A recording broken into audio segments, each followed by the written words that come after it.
quite impressive. That ball is gone. This is Turner Sports.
Out here. Isn't Larry our weatherman? You have screwed this thing up, my man. But you were perfect last week. No. We love it. It's hot, but it's Saturday night, and the nighttime will be the right time. When this track cools down and it gets some grip, these speeds are going to go up. We're going to see some awesome racing. So what you're tonight. saying is when it cools down 4 degrees, it's going to get some grip. It ain't going to cool down. Because the sun's going to go away. All of a sudden, my body temperature has dropped like 15 degrees. We're looking good right there. Where'd you get that hat, Larry? Why do they do these things I got it from to a us? NASCAR fan. I love that hat. We never have enough time to talk about the things we want to, and then they show photos like that. You know, in all seriousness, there was a huge off-track headline this week in the world of NASCAR.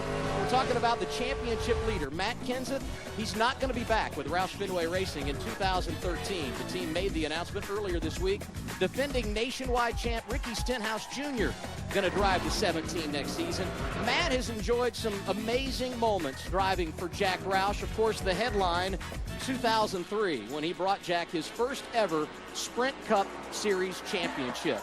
The numbers for Matt, well, they're very good. The highlight, no doubt, the championship, and then those 2 wins in the Daytona 500 back in 2009 and earlier this season.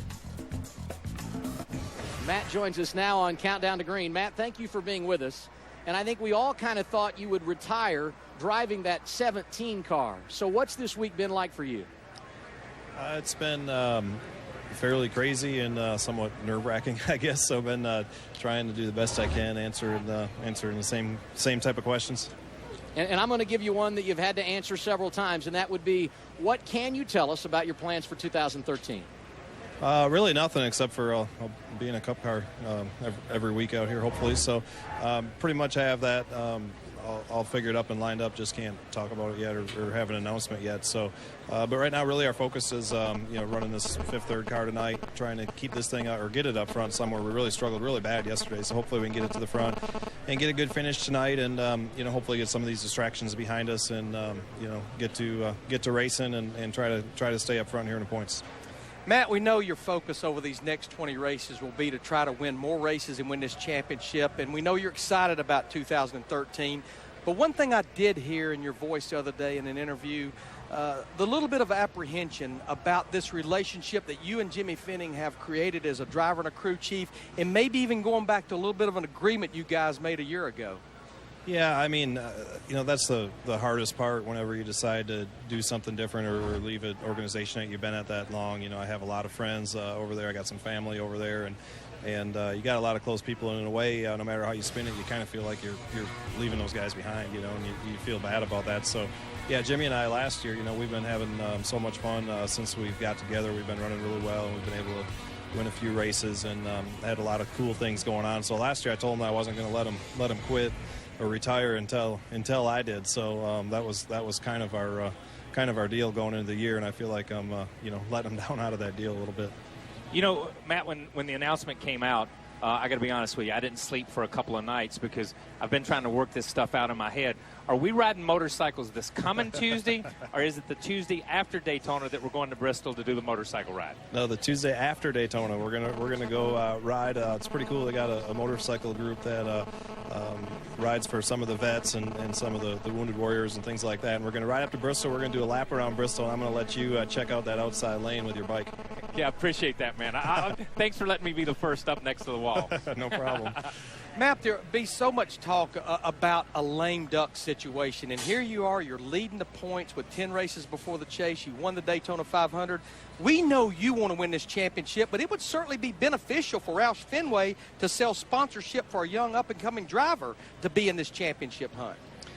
Yeah, I mean, I think obviously there's a lot of things that are extra distractions. I honestly think right now is a better time to get this out and talk about it than it would be in September, assuming that we're still in a good position going into the chase. So I think that we're the ones inside this trailer and back at Roush Fenway Racing and myself. I mean, we're the ones who control how big a distraction it is. If we don't let it become a distraction, it's not a distraction. We're the only ones who can let it do that. We're the ones who have to go perform every week, and I think I got a really strong group of guys. I got great guys I've been able to race with my whole career. Robbie and all those people have put together great groups through the years, and this is another one. So I think these guys are strong. They're ready to go racing. They're ready to go out and show these guys each and every week. So I feel good about that.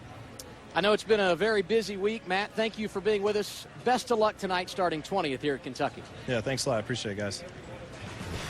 And now we check out those Sprint Cup Series driver standings after 16 races, 10 races to go to the chase. Larry Mack, what do you notice, my friend? Well, this is what we start called the race to the chase. And when I look right here from Matt Kenseth down to Kevin Harvick, and Clint Boyer is real close to turning green. When you look at their points ahead of 11th, they are more than a full race ahead with 10 races to go.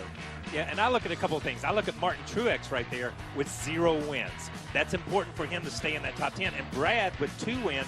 If Brad gets bumped out of that, that's going to totally mix up that wild card thing. And then Martin Truex Jr. and Brad Keselowski in the top 10, but their performance has been fluctuating here a little bit of late. And everybody outside the top 10 hopes Brad stays in the top 10 so their wins can pay off when it comes to the wild card. This wild card race is going to be wild, no pun intended, because look right there, we have 4 drivers outside the top 10 that they have a win, but pretty much when you look from everyone from Joey Logano down, those drivers are more than a full race outside the top 10. Yeah, and a full race is a lot when you're racing against those guys on that front page. You can't just make it up in one race. And remember, we've only got 10 races to go. If somebody's going to get in the chase that doesn't have a win yet, they've got to win 20% of the races from here until the chase to get in. That's a big, big order. There are 4 drivers from 11th to 20th that won last year that haven't this year. The drama going to continue. And now we welcome in Wally Dallenbach. He'll help us call the race later tonight here on TNT. When you look at the standings with 10 races to go to the chase, Wally, what do you notice? Well, like you just said, Adam, you've got 4 guys that have won races last year. You got Edwards, Menard, Ambrose, and Gordon that haven't won a race this year that are outside that group in the points. And I think there's an urgency right now. You got to start putting the wins in the win column right now if you're going going to have a shot at being in the chase. They're running out of time. It sounds like there's a lot of races, and one race isn't going to be safe for these guys. I think you really have to start nailing down at least 2, if not 3, of the way these things go. So those guys are really going to have to step up their game if they're going to be in the chase this year. All right, Wally, we'll see you a little later on here on Countdown to Green. Good to have you with us, as always. And when we continue after a break, it is going to be Casey Kane who will join us on the program. Driver 5, one of those drivers that could use a victory tonight to help his opportunities in the championship chase. Great job, guys. We'll see him coming up next. And NASCAR Generations, talking about fear and superstition. You don't want to miss that. Denny Hamlin racing dogs this week. Yes, he is. We'll talk to him about his trip to Alaska, and we'll also hear a big announcement from driver 11. Stay with us. It's NASCAR on TNT.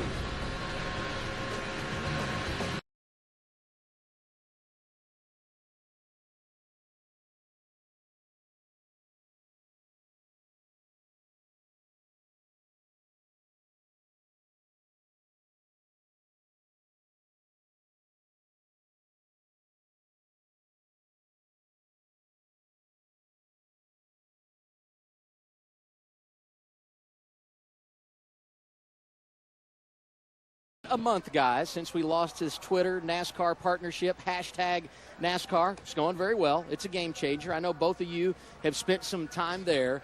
Great conversation, great insight about the sport. You can feel connected to the drivers, which is really cool. But I got to ask the two of you, who is someone that you follow on Twitter that might surprise us? Wally Dallenbach. Oh, shoot. Wally's not on Twitter. No, he's not on Twitter. We got to get him on Twitter. I actually follow our leader, Adam Alexander. You do? I Well, that's good. Yeah. Yeah, I'm one of your 25 followers. I was going to say, yeah, I think I'm up to 28 now. Kyle? I'm not that deep. You know who I follow that people wouldn't think I follow? I follow the Dalai Lama. How about that? The Dalai Lama? Seriously. And do you know what his I don't name have a clue is what on that Twitter? is. No, Okay. Dalai Lama. All right, that's I don't good. know. What is that? I got to ask. Look, my chair keeps going down. I don't know what's wrong with this chair. Can y'all see me sinking on TV? It just keeps going down. All right, I don't know we'll what the do problem this. is. Go to Maybe twitter.com it's the Dalai Lama. You know what the Dalai Lama is. NASCAR. In case you wonder what hashtag is, that's the number sign. It's easy to access, and you don't need to have a Twitter account. Twitter.com/hashtag NASCAR. It's a great resource for real news and information about your favorite drivers and from your favorite drivers. I'm telling you, it's the real deal for hardcore NASCAR fans. Go there today. Twitter.com/hashtag NASCAR. When 2012 began, there was a lot of anticipation for this driver, Casey Kane, making a move to Hendrick Motorsports, driving that 5-car. Some bumps in the road early in 2012, but they got it going in the month of May. Casey went to victory lane in the Coca-Cola 600. Here are the numbers. That win, Memorial Day weekend, 7 top 10 finishes. Casey enters 17th in points. Good to have you with us on Countdown to Green. Yeah, I'm glad I'm here. Looking forward to the race tonight. I think it's going to be interesting, as hot as it is, and how much the track will change. I think when the sun does go down. All right. Casey, you spoke about this earlier in the season. We talk about silly season starting earlier and earlier. You signed up to drive this number 5 Hendrick Motorsports car in the middle of 2010, a year and a half out. We know what a bumpy road it was in the beginning, but what did it mean to pull that 5 car with Rick Hendrick standing there in the victory lane at Charlotte in the Coke 600? It felt really good. It was something that, man, you want to win so bad for Mr. Hendrick and for everybody at HMS, and to have that opportunity to get a win. Our 12th race working together felt really good, but from there we need to keep it up, and we need to keep running well and be consistent and hopefully win some more races this year. We're going to have to win if we want to make the chase, that's for sure. Yeah, we're on the outside looking in, and everybody talks about Hendrick Motorsports and the Hendrick team and how he assembles people. What's it like coming from last year, the year before, the organizations that you've come from? How much different is that Hendrick organization than any place you've ever driven? To me, the biggest thing is that Mr. Hendrick, he's right there, and he has a direction that he wants everybody to be pointed in, and that's the way that it goes. And it's from the crew chiefs, the engineers, all the guys working on the cars and building things, but also the drivers and how we work together, how every weekend all 4 of us get together after practice. We get together again on Tuesday at the shop, and we look at what we've done And I can learn so much from that, and I think together as a team, it makes us a lot better, and that's all because of Mr. Hendrick. You know, we sit here and we talk about the points, and we all speculate on who's out, who's in, how they're going to get there, how they're going to get into the chase. What do you think it takes for you guys to make the chase? Can you get there on points, or will it be on wins alone? I thought we could get there on points. You know, after Charlotte, I felt really good, and we had a lot of momentum. We ran top 10 a bunch of times in a row, and then we had 2 off weeks, and now I feel like we need to win. You know, we're in a good spot because we have 1 win, but 1's not going to be enough to make the chase. So we need at least 2. I think 3 would make you a good bet. Yeah. But 2 is going to be on the edge, and so we still need to be consistent and get some of them points back. Casey, we were talking to Matt Kenseth about his relationship with his crew chief, Jimmy Finning, and this is your 9th full-time season in Sprint Cup. It'll be your 7th season with Kenny Francis as your crew chief. You guys have been through 4 different organizations, and could you ever see yourself working with someone aside from Kenny Francis? Not really. I like what I have there with Kenny, and we've went through a lot together. So we've been able to, a lot of ups, a lot of downs, but we've done it together. And there's a few other guys that have been part of it as well. And I think that's helped us through a lot of the things that we've been. You know, it's made us stronger and better at times. But now we're in a really secure place, a strong place, and we need to stick together and work together and win. Good luck tonight dealing with the heat, and thanks for being with us on Countdown to Green. Thanks, guys. All right, and now let's hear from our pit reporters and the stories they'll be covering tonight. We start with Ralph Shaheen. Hey, Ralph.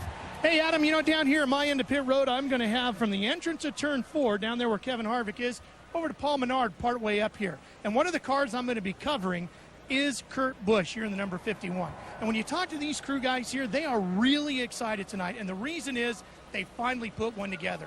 This is a team that's had their frustrations throughout the course of the year, but at Sonoma they had their best run. Finished 3rd, and they feel like they really completed the night. They were competitive. They were right there at the front all day. They really want to do the same thing here tonight. That's what their goal is, Marty. Tonight in Kentucky, put a whole race together again. We did 1, we do 2, we can do 3, and soon will come a win. They're going to start 14th tonight, Marty Snyder. Well, Ralph, on my end of pit road, I'll be talking about race-winning contenders Denny Hamlin, Carl Edwards, and the man many think has the best car here in Kentucky, Dale Earnhardt Jr., and also Brad Keselowski. And it's been an interesting weekend for Keselowski. It started 3 laps in. Juan Montoya not at speed, Keselowski at speed. And you see the result of backup car for Keselowski. Then in the final practice, you see the bump right there. Keselowski to Montoya. Keselowski told us yesterday, hey, I'm tired of teams pushing my guys around and pushing us around. I'm not going to take it anymore. But just spending some time with Brad, he said, I kind of want it to all go away right now. The guy who may be doing the pushing around this evening, Keselowski, the car, excellent. Even though it's a backup car, many people think it has a very good chance to win the race. Now let's head further down pit road to Chris Neville. Chris.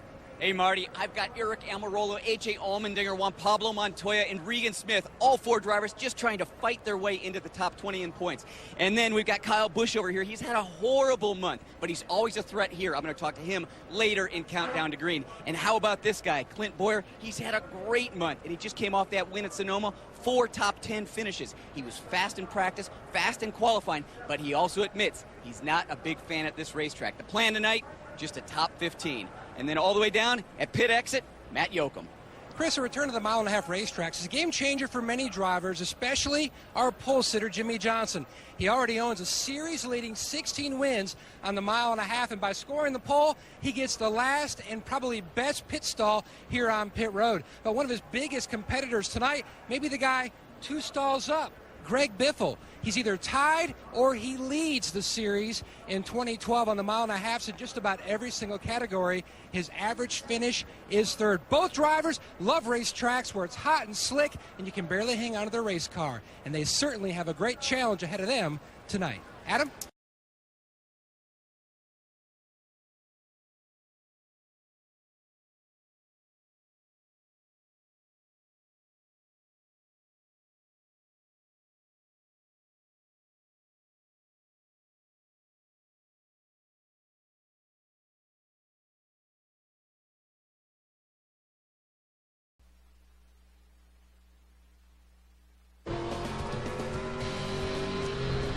Welcome back to Countdown to Green, getting set for 400 miles at Kentucky Speedway. And how about some new colors for Eric Almirola in the 43 car tonight? Eckridge and Operation Homefront teaming up to support military families. Good to see Eric with the King. And by the way, Richard Petty's birthday on Monday.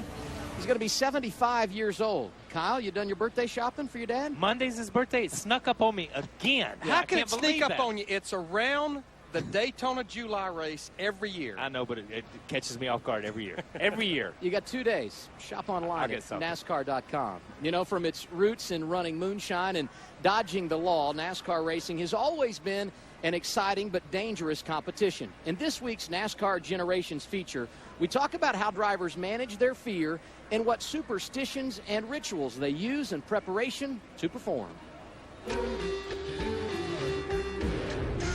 You guys all have race day rituals and ways you prepare to make sure you're mentally focused to go out and get in a race car? I do have a funny story, and comes from working with Robert Yates. When we would get to the racetrack, you know, it's hard to get out of these racetracks. And we didn't do the helicopter stuff and all this. We got in the van and normally drove back to the shop. And everybody'd be backing in the parking spots. And Robert would not let us back in. He said, if you guys back in, all you're worried about is leaving. And we want to be the last cats to leave this racetrack today. He would not let us back into a parking spot. The King never had anything. King just chewed on that red rag. That red rag, man. Chewing that red rag. We're down in Talladega. Had an old guy named Sarge that used to work for us. King would take goodies powder, dry. So he'd come in pits, had a stick with a hook on the end. There'd be goodies powder or goodie tablets in there, red rag hung over the thing, and 2 cups. One with water and one with a sip of Coke. He always wanted just something besides the water.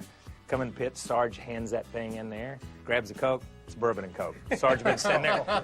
Oh my gosh, he spit all over the inside of it. That's for radios or anything, you know what I mean? He never had a fall alcohol in his life. In his life.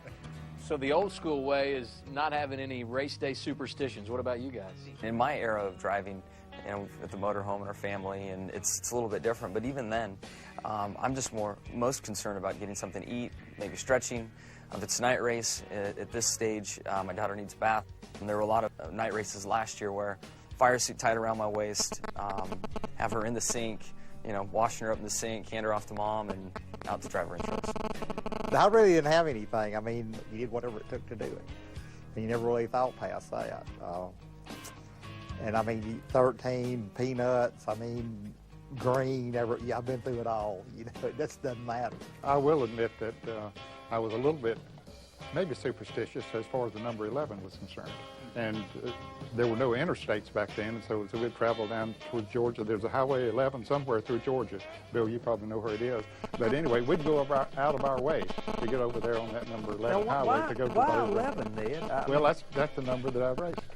So but you're superstitious about it. Yeah, I And like you that still number. notice that number today, Ned, when you're out? Oh, yeah, I do. Yeah. They got it, what, 40 or 70 or something like that? You've been going east and west instead of north and south. Oh, yeah, just to get on the Highway 11.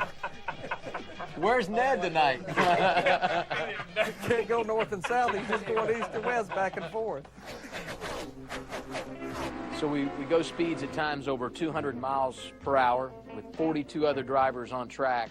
What's the level of fear when you climb behind the wheel? Have you guys been scared? Do you ever get behind the wheel and you're concerned about safety when you hit the track? Ned, in your era, there's guys that hit the wall and the wall would fall over, and they go right on out of the park. Oh, yeah. In fact, these guys were the tough. first time that I raced at Daytona, I went through that tunnel, and I looked up and I said, Lord, I can't do that. And I was scared to death when I got out there the first time. No question about it. And then I learned that you could run it wide open around there. I said, there's no way that I'm going to run that thing wide open. But when it came time to qualify, I did. I got up the nerve to do it. But I had to talk myself into it because that was scary to me. That's probably the only time I was ever scared in a race car. How do you overcome it mentally when something's not quite right, but you got to go out and perform? I never looked at it as a fear. You know, you're anxious. You may be a little nervous. Tremendous side-by-side racing and a crash. Mark Martin's car lifts off the ground but does not go over. But this crash is going to involve several cars. It's your job and you love to do it, but you never think about that side of it. It's always worse when you're laying in bed at night and you think about what just happened. You know what I mean? Not what might happen. It's what On pit just road, happened. before and after is usually far more frightening Yes. than in the moment, because you're just reacting to what's going on and driving the car. Watch this car move right here. Something breaks on that car. He just clears the trap. Oh, and huge contact. We all have a couple of those moments. I'm like, man, that could have been so bad. I got so lucky on whatever. I still got the car I won Daytona with in '87 that ran 210. And I look at it, and all it's got's a seat in it. Yes. No leg braces, no helmet, no head support, no nothing. Yeah. You know, and I mean, we're lucky to have lived through that era, all of us. Yeah. Adam, the one thing that I can relate to that's a little different, obviously, from Kyle and Ned and Jimmy and Bill, is until we had a really unfortunate incident happen with one of Bill's crew members at Atlanta in 1990. And I mean, I'm sure some of our younger and newer viewers have no idea. We didn't have anything like pit road speed. I mean, your driver came on pit road as hard as he could get on, and he would leave as hard as he would get on. And I think about all the days that I jumped across that wall with a jack in my hand, and these guys running right on my heels, 70, 80, 90, 100 miles an hour in some cases, never thought a thing about it. Oh, Same deal. After the race, you'd lay in bed and you'd go, holy crap. but we thought we had it good because you watch Darlington, and those guys had no pit wall. They just ran out on the racetrack and would pit. You know what I mean? No pit wall. So we thought we had it great. NASCAR Generations next week, all about Daytona. It's going to be good. Speaking of good, we're closing in on the green flag here at Kentucky. What are fans saying at #NASCAR? M&Ms make everything more fun today. They'll melt in your hands. They will melt before they get to your hands. And if you're a race fan, you better find the shade because it is hot. Sitting in the middle of an asphalt racetrack in 100-degree weather. No place cooler on earth, let me tell you. Go talk to those people. You can't talk to those people. You can't talk to them. Jeff Gordon needs a win tonight to put himself back in chase contention. He's signing some autographs as we get ready to roll at the Kentucky Speedway. So good to have you with us. Thanks for watching Countdown to Green. We're back after a break. It's NASCAR on TNT.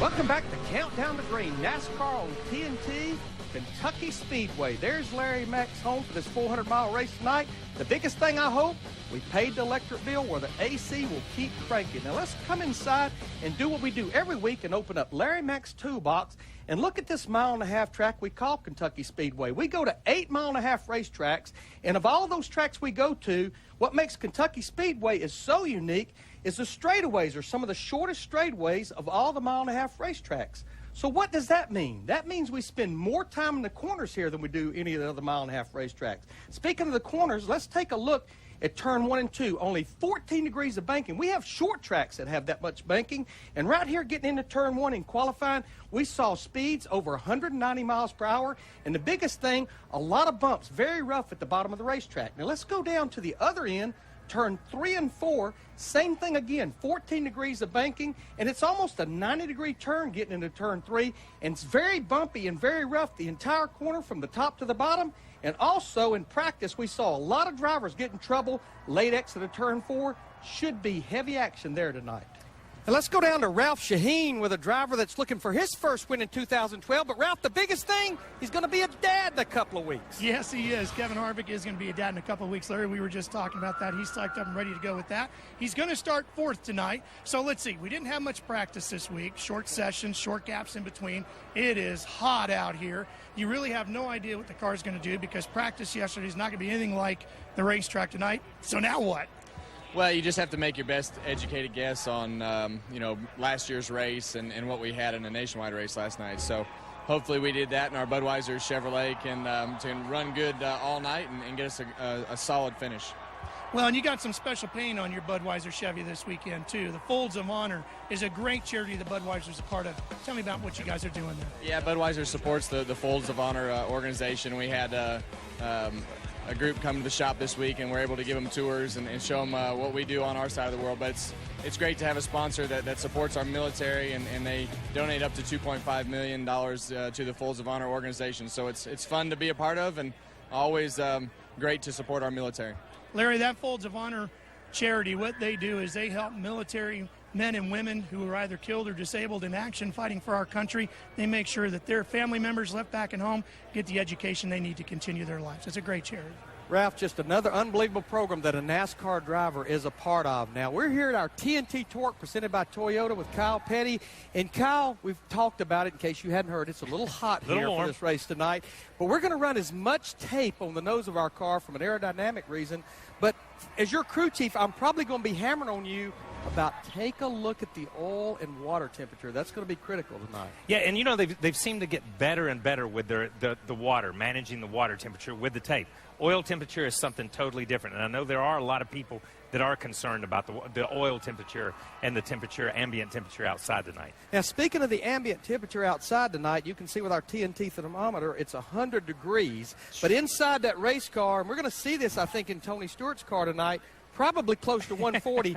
Tell me you quit drinking beer midweek and started drinking some water to hydrate yourself. But only midweek. You know, the big thing for a driver is hydrate.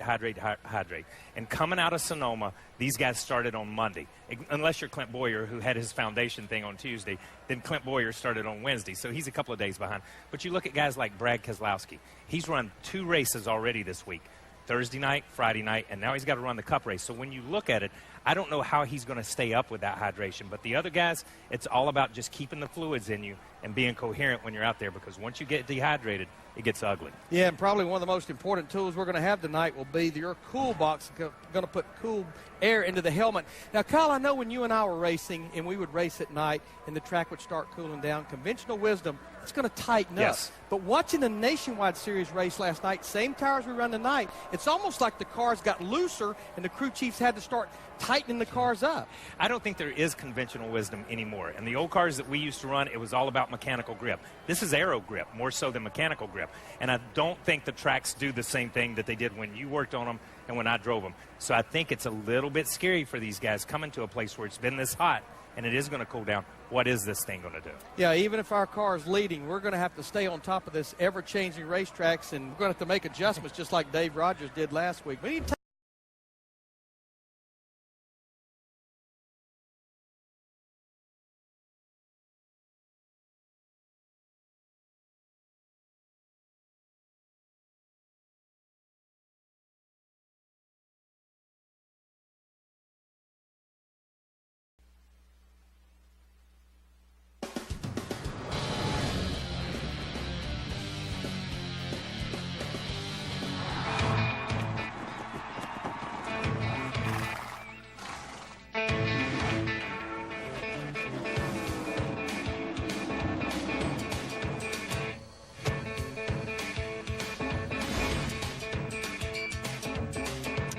Good to have you with us from the Kentucky Speedway. I have made my way to the booth as we close on the green flag here this evening in Sparta, Kentucky.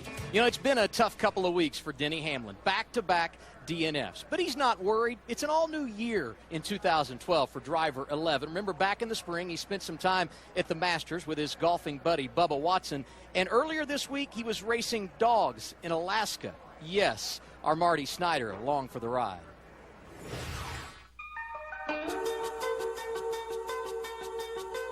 So after 2 straight DNFs, catching on fire in Michigan, most guys would not want to come even to Alaska to do a sponsor appearance. Appreciate it. Thank you. Thanks a lot. Yes, go! Why is this okay to do? Why you've been happy and laughing for 2 days? I was on fire. I had to cool off, so So you I had came to come to Alaska to yeah. do it. But I realized a long time ago how much team morale matters, and especially when it comes to these FedEx employees. That's why I'm excited to be here, is because I see how excited they are, and it kind of gets my juices flowing to go out there and win Kentucky. All 4 of these dogs won the Iditarod this year. All 4 of these dogs actually also won the Yukon Quest, which is the other 1,000-mile dog sled race. Those are the 2 biggest races in the world. The Iditarod is the toughest event on this planet. It's 1,000 miles, 1 person, 16 sled dogs, storms, blizzards, mountains, rivers, Bering Sea ice. It's about kind of becoming one with your team and pushing yourself to the absolute limit. Probably not quite as high-tech as what you're used to driving, but basically how it works is you're going to be standing right here. You're hanging on to here. You're going to want to lean forward and down just a little bit, bend your knees, just as if you were skiing, water skiing, or downhill skiing. I do not like my chances in this race.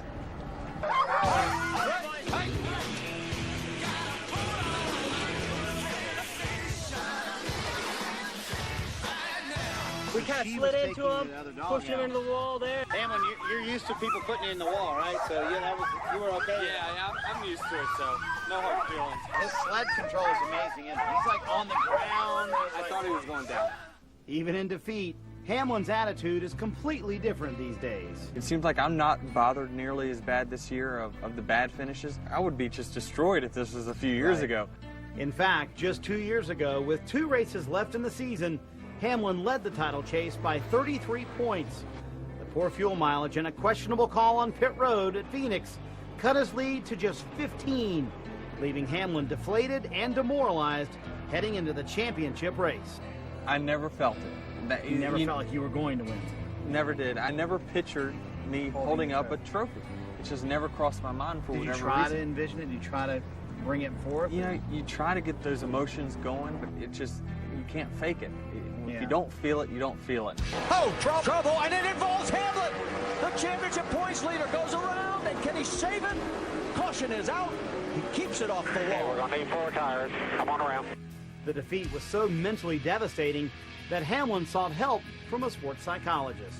All I can worry about is what's in front of me and trying to do the best job that I can. And I can't get bummed about the things that I can't control. And all of a sudden I find myself saying, gosh, just get me back to that same position I was in 2010, and I'm going to change the outcome.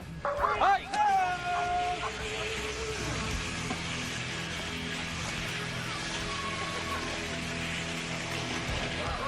Very close. Nicely done. The champ. I am thoroughly impressed with your versatility as a racer there. That was impressive. That was a close one.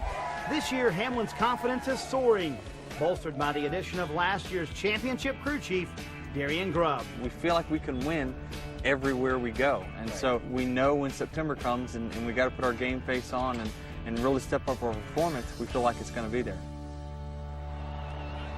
He's got his game face on today as well. All right, how would you grade yourself as a musher?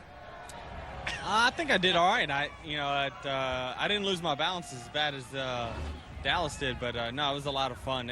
You don't get, not too often you get to go up there and experience Alaska like that. Got to thank FedEx, and they had 1,300 employees at that FedEx hub, so it was a very good experience to go up there. Not the only thing you did this week, though. You have some breaking news for us. Tell us what else you did this week.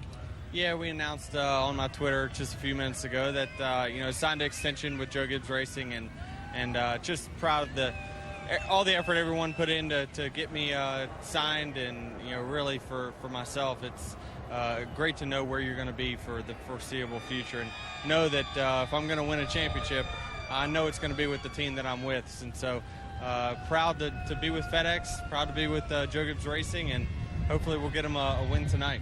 You may have a new teammate at Joe Gibbs Racing as well. Obviously, the rumors with Matt Kenseth. I know you nothing's really done yet. You can't really say anything. But what kind of teammate wouldn't that be if he does wind up at Joe Gibbs Racing? Well, I think he's a great teammate to those guys at Roush. I'm not in the organization, so I don't know much about it. But you know that what kind of character he has. From what I've seen, and I know on track, I feel like I try to model myself after Matt, the way he drives, and so hopefully if we can get him over here, then we know we're going to have a very strong organization for years to come. Adam, busy week for Denny Hamlin, goes to Alaska and then re-signs with Joe Gibbs Racing. I would say a major announcement live on TNT, and that tops our list as we go KFC fresh off the wire. Denny Hamlin going to be at Joe Gibbs Racing for many years to come. Some other big headlines: Matt Kenseth, the championship leader, leaving Roush Fenway at the end of the season, and Kyle Busch trying to go back-to-back here at Kentucky. For more Fresh Off the Wire, presented by KFC, visit NASCAR.com. Now let's hear from Kyle Busch. Here's Chris Neville. Adam, it's been a tough month for Kyle Busch, but the month prior, he finished first, second, third, and fourth. But Kyle, you're awesome at this racetrack. Now, when you try and get some more momentum behind the team, do you play it a little bit more conservative, or do you just swing for the fences?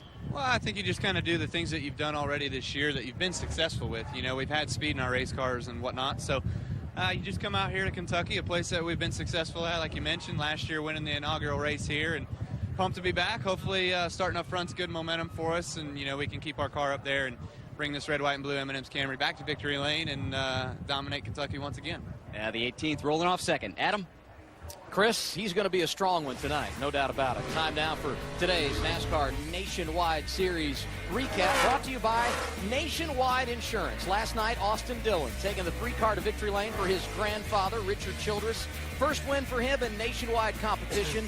We can tell you he was too low in post-race inspection. We should find out if there are any penalties handed out later this week. There was a huge celebration in victory lane. They may still be celebrating that victory. Keep up with all your favorite drivers from NASCAR NationwideSeries.com. Here are the results from last night. Dillon at the top. Kurt Busch was second. And there's Kevin Harvick doing double duty this weekend. He was third. We're going to follow that 2019 with Inside Tracks tonight. Here's their pre-race meeting earlier this afternoon. Don't be surprised. I think we'll do some 2 tires under yellow. At that point, we'll get as much gas in as we can. But, you know, to keep up and keep pace, you know, we'll just go off on the jack until you hear otherwise.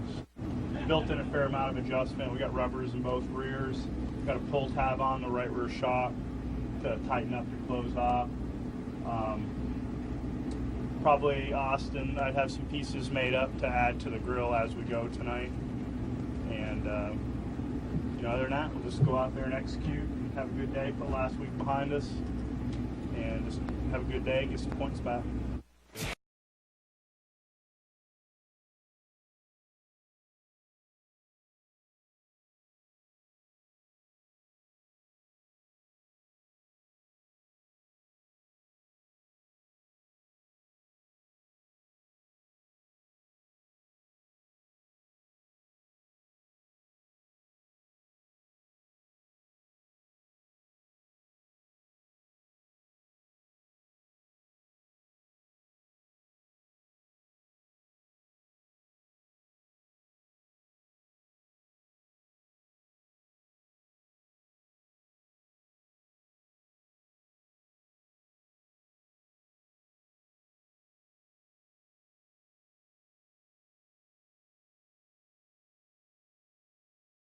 In difficult situations. And Jimmy, when you look at a racetrack like this, lack of grip, does it benefit guys like yourself and Boyer and others that grew up in the dirt, whether it be off-road or even the circle track dirt tracks?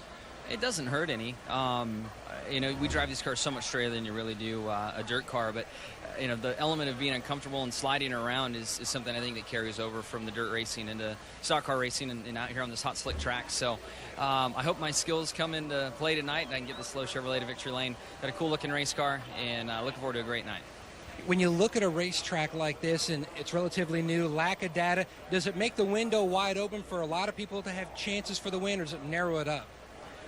I don't really know. I don't have a lot of laps here in competition, so I know coming to this event, and especially last year, I really paid attention to what the 99 was doing in the 18 because those guys both run nationwide cars here. So I don't know what to say. I know it's slick, and I know it's tough, and it's been a challenge for everyone, regardless of your experience level here at the track. Well, he likes to take this Dover white and some say possibly Kentucky blue to victory lane for his 3rd win of the season. Adam?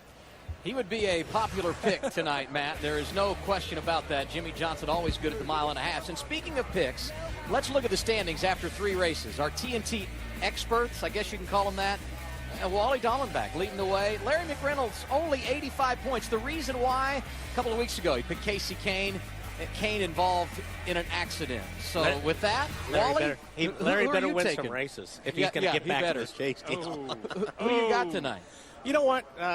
Quaker State 400, I'm going to go with the guy that was in the same car that won on the last mile and a half racetrack we were at, and that's Casey Kane. I think he's got a good shot at it. I know qualifying was a little bit strange, and he starts a little bit deeper in the field, but I think he's got a good shot. 7 of his 13 career wins at mile and a half tracks. Perhaps he is the man that will get it done tonight. Now let's get the word from Larry and Kyle. Fellas, what do you think? So I'm a little off on my picking, but my man's going to dig me out of the cellar. It's all about Junior, Dale Earnhardt Jr. tonight. Hey, that's a good pick, man.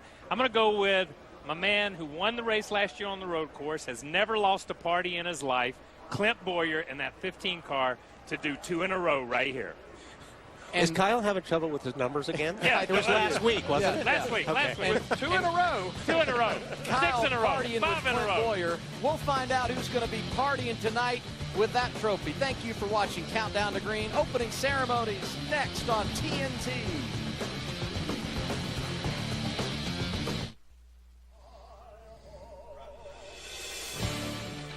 NASCAR on TNT welcomes you to the Kentucky Speedway in Sparta, Kentucky, where tonight, round 17 for the Sprint Cup Series will unfold. Jimmy Johnson on the pole. He'll try to get the victory over this guy, Kyle Busch, who won here from the pole 1 year ago. Dale Jr., a strong race car, starting in the top 10 as well. Let's go trackside for pre-race ceremonies. Ladies and gentlemen, please rise and remove your hats now as the Kentucky National Guard and Boone County Sheriff's Department present our nation's colors. Remain standing as Pastor John Roberts of Raceway Ministries offers tonight's invocation. May we pray? Our Heavenly Father, we just want to thank you for the opportunity for us to be here to enjoy this Quaker State 400 here at Kentucky Speedway. Father, we just want to, as we get ready to celebrate the 236th anniversary of our country, we want to pray for the men and women that are saving that freedom. Father, we want to pray for the people in Colorado that are being affected by the wildfires.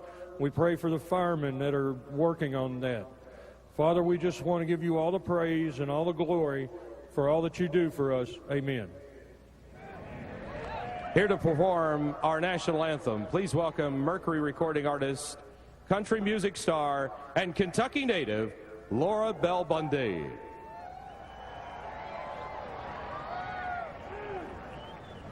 Oh, say, can you see by the dawn's early light what so proudly we hailed at the twilight's last gleaming, whose broad stripes and bright stars through the perilous fight o'er the ramparts we watched were so gallantly streaming, and the rocket's red glare, the bombs bursting in there, gave proof through the night that our flag was still there. Oh, say, does that star-spangled banner yet wave for the land of the free and the home of the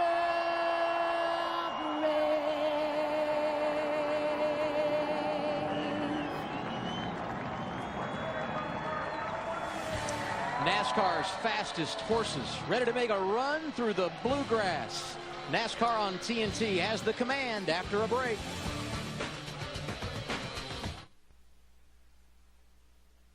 It's a big day in the Commonwealth of Kentucky.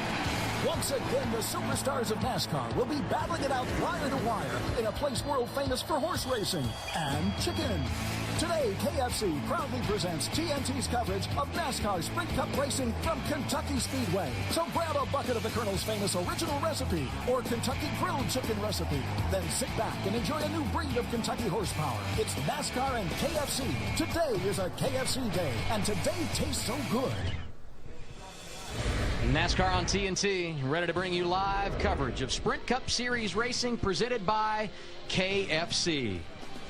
The stars are out tonight, and they're getting strapped in on the pit lane. Our stars are out in the television booth. Good to have you with us, everyone, tonight with Kyle Petty and Wally Dallenbach. I'm Adam Alexander. You look at the early part of the season, 12 different winners in the first 16 races, Kyle, and there are a number of guys that could use a win here tonight. A lot of guys. If we go back to Jeff Gordon, if we go back to Casey Kane, he could use another win. We heard him say something about it on the thing. There's a lot of guys that need that second win to make sure they're in the chase. Yeah, and I think really the guys that are from 8th and back in points, they have to start winning races if they're going to be in the chase, and they got to start doing it now. I mean, there's some racing left to do, but if you're going to win 2 races or 3 races to secure yourself in the chase, they got to get onto it. And one of the other keys in tonight's race, staying cool. It is going to be hot all night long for these drivers, and that's certainly one of the storylines that we will be following here this evening. As we get set to go green, it's just about time to go trackside for our pre-race ceremonies. There's a look at Greg Biffle. In 2012,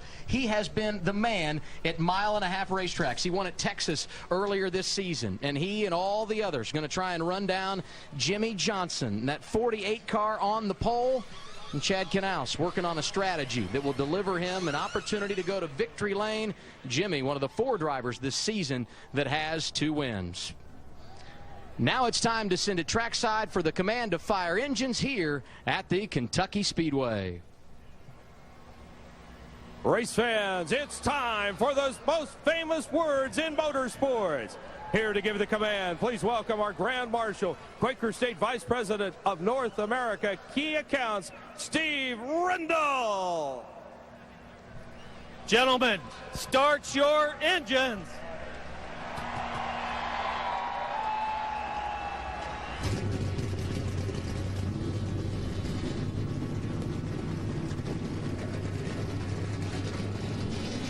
The engines have fired. Now we're set to go green at Kentucky. And we want you to be a part of the mix. Go to twitter.com/#NASCAR.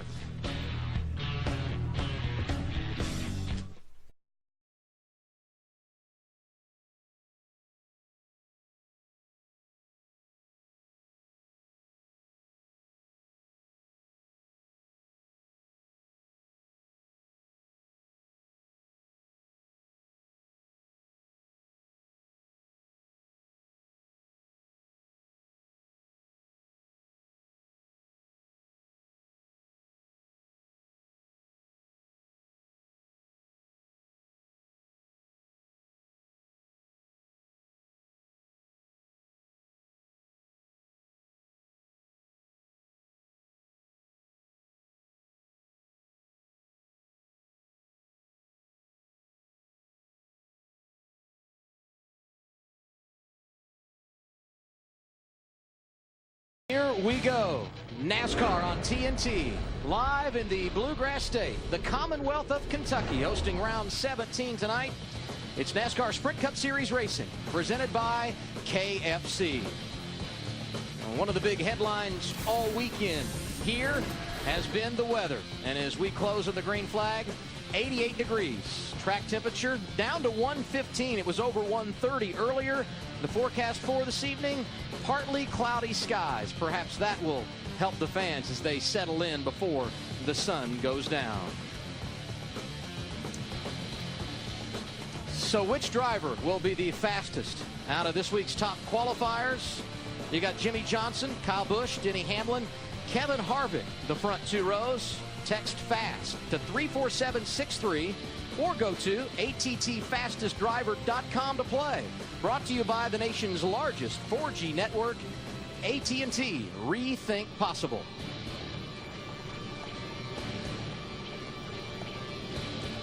Qualifying held here at the Kentucky Speedway yesterday evening. Now we look at the starting lineup for this evening's race. On the pole, Jimmy Johnson. Hard to believe, first pole in nearly 2 years. He's the best ever on mile-and-a-half tracks with 16 wins. Kyle Busch won this race last year, also on the front row. Row 2, Denny Hamlin just announced his contract extension with Joe Gibbs Racing. Kevin Harvick there as well. Row 3, Ryan Newman, top 5 for him last year.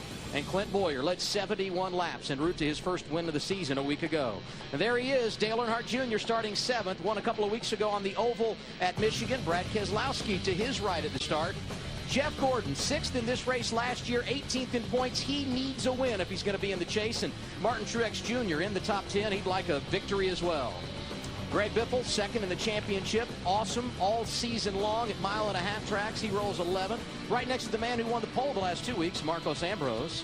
Eric Almirola, first Cup start at Kentucky, alongside Kurt Busch, who's coming off his best run of the season, 3rd a week ago on the road course at Sonoma. Paul Menard goes 15th tonight, right alongside A.J. Allmendinger, who was solid at Kansas earlier this season. that a mile and a half, very similar to the Kentucky Speedway. Row 9, Jamie McMurray and Joey Logano. Logano, 3 wins here in the NASCAR Nationwide Series. As we look at the back half of the top 10 rows, Casey Kane won the last mile and a half race at Charlotte, and Matt Kenseth, big headlines off track this week. He's going to try and create one on here this evening. As you look at the rest of the field, let's hear from the man who went to victory lane 1 week ago. Kyle? All right, man. Clint Boyer, this is Kyle Petty with TNT. You got me? Got you, man. All right, man. After a week of celebrating, can you do it again this week? It's been an awesome week. So proud of the team, everybody in this 5-hour Energy Toyota getting us to victory lane. But it's time to go back to work. That's what we're here for. We didn't come to lose this, baby. You know, it's a little bit cooler tonight than it's been in the last couple of days of practice up here. How much is the track going to change? It seemed to be freed up or be a little freer last night than what a lot of people anticipated. That's exactly right. Watched the nationwide race, talked to a lot of the drivers. A lot of them were really fighting loose. You know, just going to have to see, you know, try to adjust, building as much adjustability as you can. These cars with these rear bars on them makes it a little bit hard to adjust, kind of constrains you to air pressure and things like that. But we're going to do our best to keep up front track position because that's what's going to be most important. All right, man. Thanks for having me out in Emporia. And Blake Shelton called and said, drive it like you stole it, man. Try it, baby. Thank you. He certainly did that 1 week ago. Clint Boyer starting 6th here tonight. One more trip down the pit lane before we go green. Ralph Shaheen leads us off. Adam Casey Kane has 8th place or better finishes, including a win in 3 out of the 4 mile-and-a-half races we've had so far this year. Now, I talked to Casey and crew chief Kenny Francis just before they got going here, and they both said, we're really not 100% sure we went in the right direction with our setup. That's because we practiced in the heat of the day, and Matt, we're going to go racing in the heat of the night. But they desperately need a second win, Matt, if they're going to make the chase. Ralph, Jeff Gordon rolls off from the 9th position. He's one of a handful of drivers racing every event between now and Richmond like it's his last shot to knock down a wild card spot. In all reality, because it is, he's got to have wins. Gordon's very confident about his race car, very manageable across the bumps. And remember, this is a great stretch for him, Marty. He's won 13 times over the next 4 racetracks. Well, Matt, a bit of a panic for Brad Keselowski. He was on the grid and the last car to pull off. What he said on the radio was that his steering wheel was broken. You see the team working, trying to get the wheel out. They had to physically run back to the hauler, get a new wheel, bring it out to him. He said something was wrong with the weld in the wheel. They did get one on, Larry Mack, in time to get him on the grid. Well, Marty, the crew chiefs, they're going to be some busy guys tonight because they're going to have to think about and work on what adjustments do I make on that race car to keep up with an ever-changing racetrack. The other thing, the most important decision of the night, what do I do on that final pit stop? 2 tires, 4 tires for track position. Now, Chris Neville is with the guy that did it best last year, the man that guides Kyle Busch.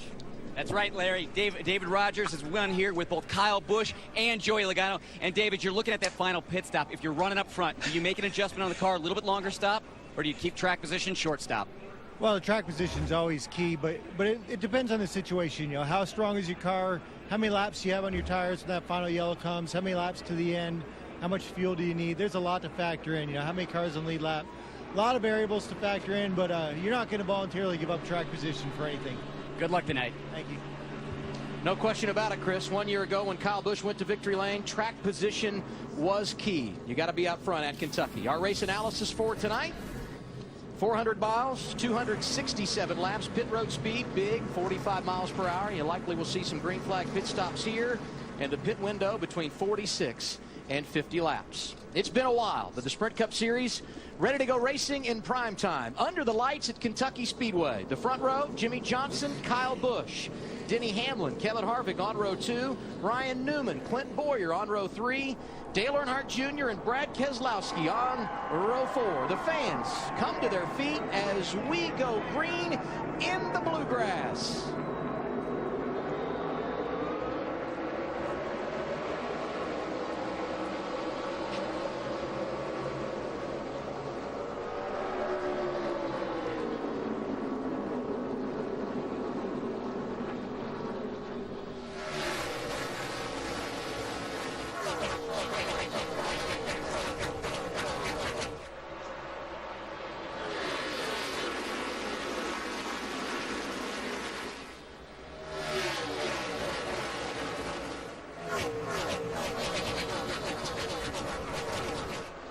First lap leader, Kyle Busch. He qualified second, but he started on the inside after Jimmy Johnson, the pole sitter, elected to start in the outside lane tonight. Yeah, Kyle Busch is going to be one of the guys to beat here tonight. I mean, he's got a good feel for this racetrack. Obviously knows how to win here. But just watching him in practice, he just was nailing those laps. Lap after lap, his car was real consistent. Yeah, same place on the racetrack. And I don't think that surprises anybody. He led the last cup lap here, and he's led the first cup lap here this year. And his teammate Denny Hamlin settles into second. Back behind him, there's Brett Keselowski. Those steering wheel problems earlier. He's up in front of Dale Earnhardt Jr., who takes us into turn one. Yeah, and you'll watch how these cars move around a lot more than you'll see like at Michigan. Michigan's very, very smooth. This racetrack is bumpy. And the cars, they do a lot of sliding, they do a lot of bouncing around. And as the tires wear, that's going to be an issue when these guys start running side by side, because you get into the situation when you start taking air off the other car, and it gets to be a handful. Greg Biffle out of line inside of A.J. Allmendinger for position, right behind Dale Earnhardt Jr. And I'm going to tell you, Junior was another car, just like the 18 car, that just lap after lap after lap. That car never seemed to bobble, never seemed to move around. He just maintained that pace all during practice. Dale Earnhardt Jr. trying to make it happen inside of Martin Truex Jr. 88 car running 8th, Truex in 9th, Allmendinger the final car inside the top 10. Brad Keselowski on the move early. He's up to 5th in the running order.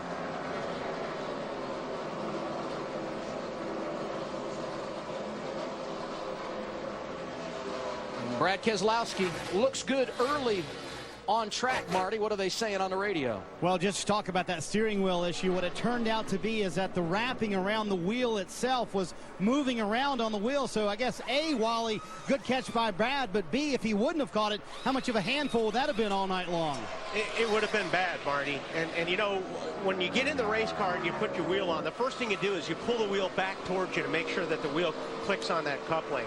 And if the wheel's moving like that while you're driving at 190 plus miles per hour, you just can't do it. I mean, your whole feel is in the steering wheel. You're feeling the front tires, the whole car, and the steering wheel. And if that thing's moving around, you don't get a good feel of the race car if your steering wheel's not secure. Brad Keselowski able to drive around Ryan Newman. So the Blue Deuce up to 4th now. We should remember he's in a backup car. Crashed before even completing a lap in opening practice here yesterday. On board there with Newman, who had a top 5 run at Kentucky 1 season ago, and a great qualifying effort here tonight. Kyle Busch has led every lap. First time he's been out front in a month. Here's the start of the race. Jimmy Johnson, the pole sitter, elected the outside lane. They just jockeying for position. You see the 48 take off first, and then it's almost like he missed a shift or something, because you saw the 29 run up on him really quick, which allowed the 18 to get that really good jump by the time they got to 1. Dale Jr. continues to move forward, looking inside of Kevin Harvick. Harvick started 4th tonight. Mark Truex Jr. right behind him. And Junior's car looked like it did at Michigan. I mean, he just rolls through the center, and it's a straight shot up off. He and the 18, just as Wally said at the beginning with the 18, you see Junior straddling that line there, cutting it down to the bottom. These other guys are already moving up the racetrack. But in the heat of the day, when the racetrack was as slickest, he was incredibly consistent. And you're turning all day long here at this racetrack. I mean, you know, you got the back straightaway, but the car is always in yaw. It's always in turn here. So if you can get your car to work right through the center of these corners, and it rolls through the center like Kyle said, boy, if you can keep that like that all night long, you're going to be tough to beat. If the 88 looks like it did at Michigan, that's not good for the competition. Right now, the man in charge at Kentucky, Kyle Busch, picking up right where he left off a year ago. He's led the first 9 laps here this evening.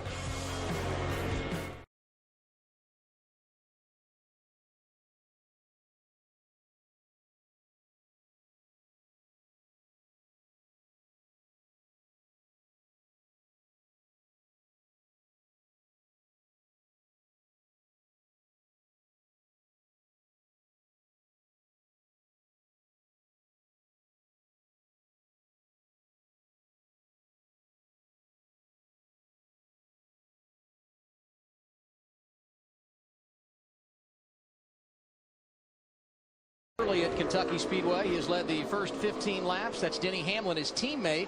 who's digging in and starting to make some things happen right behind him. And as the Joe Gibbs Racing twosome runs away at the front, Jeff Gordon, who started 9th tonight, struggling a bit in the early going. He finds himself right now in the 15th position, Matt.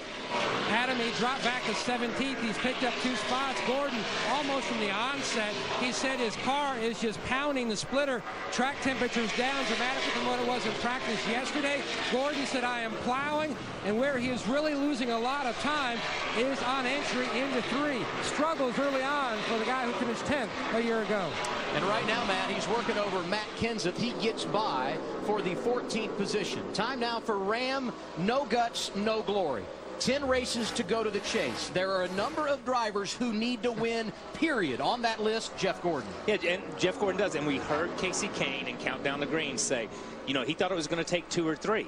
For Jeff Gordon to get in the chase, he's got to win 20 to 30% of the races coming up to get in the chase. That's 2 to 3, but that's 20 to 30% against guys like Clint, like Carl, like guys like that. Other guys that need those wins. When you start looking at it, he's got to go up against those week in and week out. It's not just go out and win 3 races. It's go out and win 30% of the races. Kyle Busch in a much better position when you look at the standings, Wally. He has a win. He leads the wild card right now. A victory tonight wouldn't do him any harm. No, it wouldn't. And let's not forget, these guys have had some issues this year with engine problems. So one or two more of those, and you're going to be digging yourself out of a huge hole. So I think really we've been, hammering it hard tonight. But the wins are, for a lot of these guys, are what's important. You have to start winning races, and I mean, or you're not going to be in the chase. No, and again, I go back to Casey. Casey said, we thought we could get in on points as we see Dale Jr. drive past another car. But as we talk about, Casey said, we thought we could get in on points, but we had 1 or 2 bad weeks, and now there's no way we can get in on points. We've got to do it on wins. So each week it takes that next guy and saying, it's not going to be points, it's going to be wins. Yeah, the pressure is definitely on some of these guys. A.J. Allmendinger would like to make it happen, and he looks good early tonight, Chris. Yeah, the pressure has been on him for a couple months now. He's looking strong tonight. That car working well. That's the car that he ran at Kansas earlier this year. He got the pole there. He led 44 laps before they had a throttle linkage problem with the 22, and he fell out of contention in that race. But the 22 working very well tonight. He's moved up from 16th to 9th. Nice little battle in front of him. That's Mark Truex Jr. going around Ryan Newman for 7th on track. Newman coming back on the inside. Little crossover as they go off the corner. Can't make it happen. Settles in line. 20 of 267 laps complete at Kentucky. Kyle Busch with a 6/10 of a second lead over his teammate Denny Hamlin. NASCAR on TNT back at the Kentucky Speedway, and the defending series champion Tony Stewart is off the pace. Started 22nd earlier tonight, was up to 17th in the running order, but now slow 26 laps in.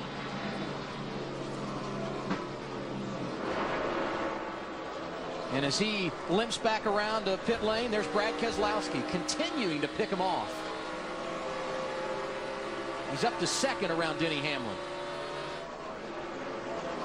So I'm giving Denny a little wave for giving him a little bit of room right there. And it sounded almost like when we went away from the 14 that he was talking about ignition. So we'll have to keep up on that. Yep. Brad got around Denny Hamlin. He's over a 2nd behind the race leader Kyle Busch. Here comes Tony Stewart for his pit stop. Tough early break. The man who's in the top 10 here a year ago, Matt.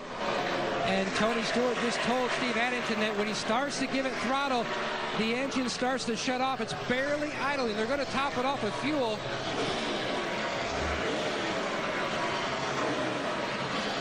They thought it might be possibly something amiss with the ignition, but not really sure at this point. Randy Hefner, the engine tuner, he's back over the wall. They're conversing back and forth. All right, they're going to top him off and see if it'll run a lap. If not, they'll bring him right back in. Nope, it's not even going. Not even going. Tough break for the 3-time champ. Tony Stewart does have 2 wins this year, and he's far enough ahead in the points that you think it won't have a major impact there, but you don't need this early in the race. as Ryan Newman and Kevin Harvick go at it. Ryan Newman struggling a little bit there. But, you know, you kind of see that this time of the race. You're going to see guys that hit it right off the bat, you know, on their setup. And you're going to have some guys that, you know, are going to have to make their cars a little bit better on this first stop. So Tony Stewart, the man who's behind the 8 ball early. Let's listen to his radio a moment ago.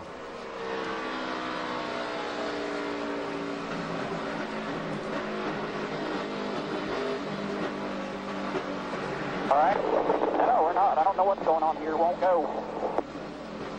You ready, guys? You ready? Yeah, it's hard to tell what. I mean, you know. No. Who knows? Yeah, it's really hard to tell. But you heard him roll out of it, and when he went back to it, it never picked back up. It didn't accelerate. As we play other in-cars as the night goes on, you'll be able to hear it. But it never went back. It never picked back up. And like you said, it would auto, but when he goes to give it gas, it just shuts itself off. Saw Matt Kenseth drive around Paul Menard. Kenseth, the championship leader, and he made the big splash off track this week. The announcement came he will not drive for the Roush Fenway organization in 2013. We'll follow that story throughout the night. Here's Jeff Gordon working over Ryan Newman. The 24 is rallied back and trying to get 11th away. Now here's a great shot of just how floppy this racetrack is and how much you can see him pushing his helmet down because his helmet is moving up. I'll tell you, well, by the way I'm looking at this shot, Kyle, and the way his eyes are right now, it looks like his car's a little bit tight in the middle. What do you think? We should probably go to Marty and check on that. Yes, we should. But I want to show something here. Look at his head down the straightaway. See how he looked up in the mirror? When he gets in the corner, look how he leans his head up against that right side. And it works that helmet. It makes that helmet look worse. He's getting thrown over there. Yeah, he's getting thrown over there. But you see it, and like he's looking, you see his eyes move around. This is a great shot to see where a driver's looking. Even though he's can't see out the left side, but his eyes go out the left side. And you saw his left arm go out the window. He was actually pointing Jeff Gordon, take down the bottom. And the reason I'm laughing about it looks like it's tight. Marty told us during the break that his car was tight. So just to let everybody in on it. Here comes Brad Keselowski to the inside of Kyle Busch. This is the battle for the race lead. Put the blue deuce on the point at Kentucky.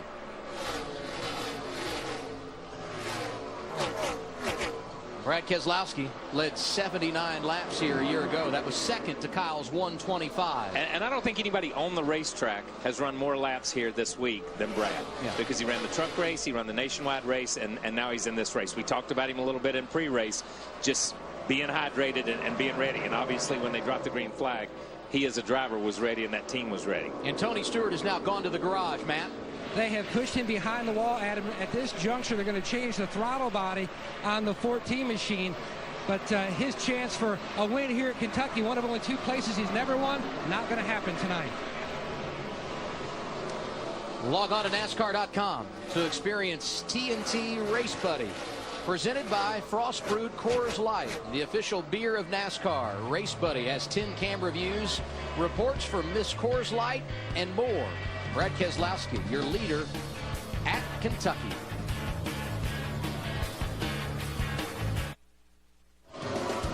.41 laps complete tonight. NASCAR on TNT.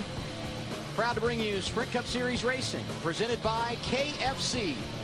The race leader, Brad Keselowski, Kyle Busch, Denny Hamlin, Jimmy Johnson, and Clint Bowyer complete the top 5. And the early headline in this race, Tony Stewart, the defending series champion, with problems. He's taken the 14 car behind the wall, and he's taken a big hit in the points. We'll look at that in a moment. First, we have caution on the track for the first time tonight. And that's good because they were getting real close to their pit window of somewhere around 46 laps, Wally. Yeah, that's really good for some guys that were going backwards, like Hamlin and Ryan Newman. David Rudiman, who was second in this race 1 year ago, receives the free pass. And Scott Riggs limping around, the reason for the caution.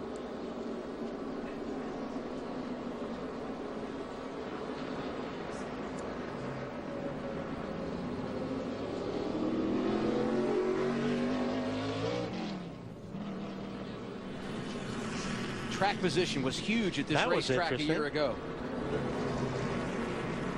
And we'll see if some strategies play out here in our first cycle of stops of the night.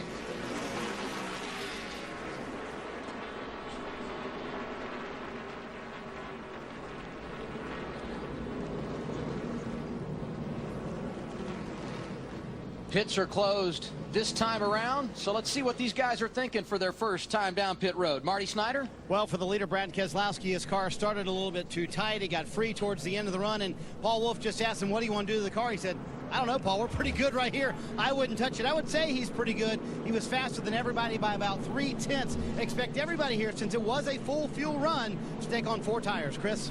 Well, Kyle Busch said the car was very comfortable early on, but around lap 25 started getting loose. He started moving higher on the racetrack, but he said the car was quicker up there, but he just couldn't trust the back end. They're going to do 4 tires, fuel, and a chassis adjustment. Matt?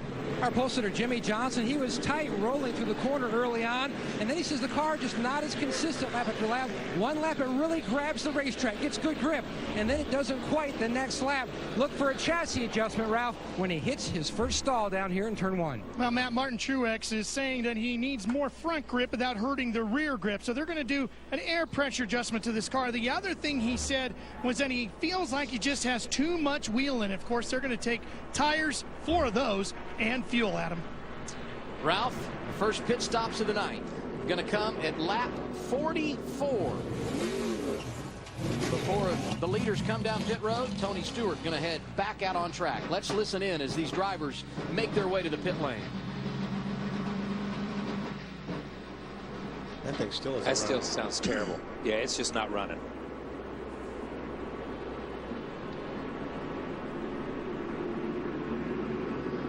$4,100 for 8 here.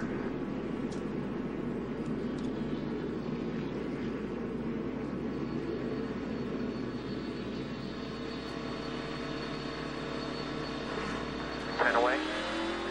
Roll. 5, 4, 3, 2, 1. Come on, stop. Perfect.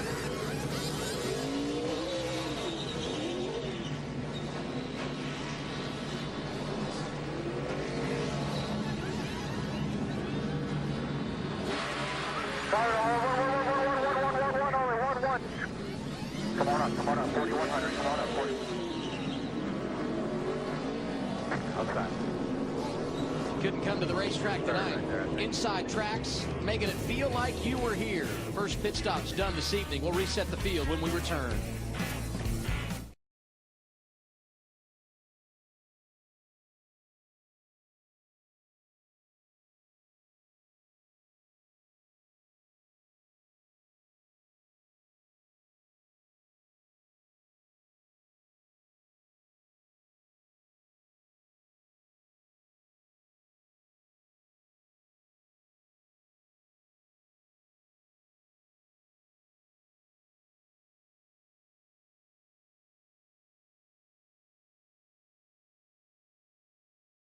Quaker State 400 at Kentucky. The race off pit road won by Kyle Busch. Everyone took 4 tires. Brad Keselowski was leading when the caution came out. He dropped to 4th. Jimmy Johnson came off pit road 2nd. Denny Hamlin 3rd. And Dale Earnhardt Jr. completes the top 5. As we get set for the restart, we'll put the green flag back in the air as we complete lap 47. And a reminder, as always, we want you to be a part of the conversation tonight. Go to twitter.com/#NASCAR. Now, where did Kyle start the race from on the first on the start of the race? On the inside. On the inside. Because Jimmy took the outside. So let's see what he can do, because now he's chosen the outside, obviously, to see if he thinks it's better.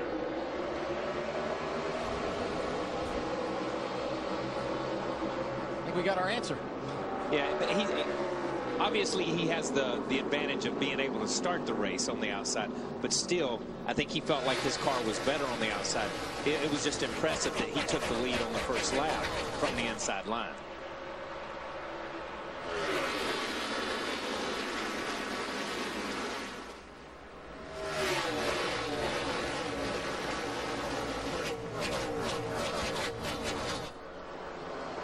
Brad Keselowski not where he wanted to be coming off pit road. Restarted 4th. Here he is inside of Johnson for the runner-up position.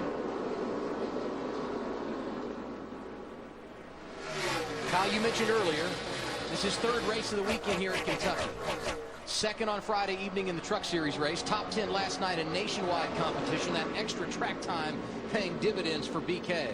Yeah, and I think it is, because I think for him, he's been able to watch the transition of the racetrack from Thursday until they drop the green flag here. Now all he has to do is stay on top of it and keep up with it. And I think that's helped that team obviously set the car up to a place where he's comfortable with the feel of it. Not that, but the track changes so much from Thursday to tonight. Yes. Because you've had so many different things racing on here, and it's constantly changing. And he's kept up with the change because he's been on the track. Because he's been on the track. Jeff Gordon started 9th, dropped to 17th as Matt Yoakum reported earlier. He's starting to rally back a bit, although Kevin Harvick able to pick up a position there, put the 29 in 10th now.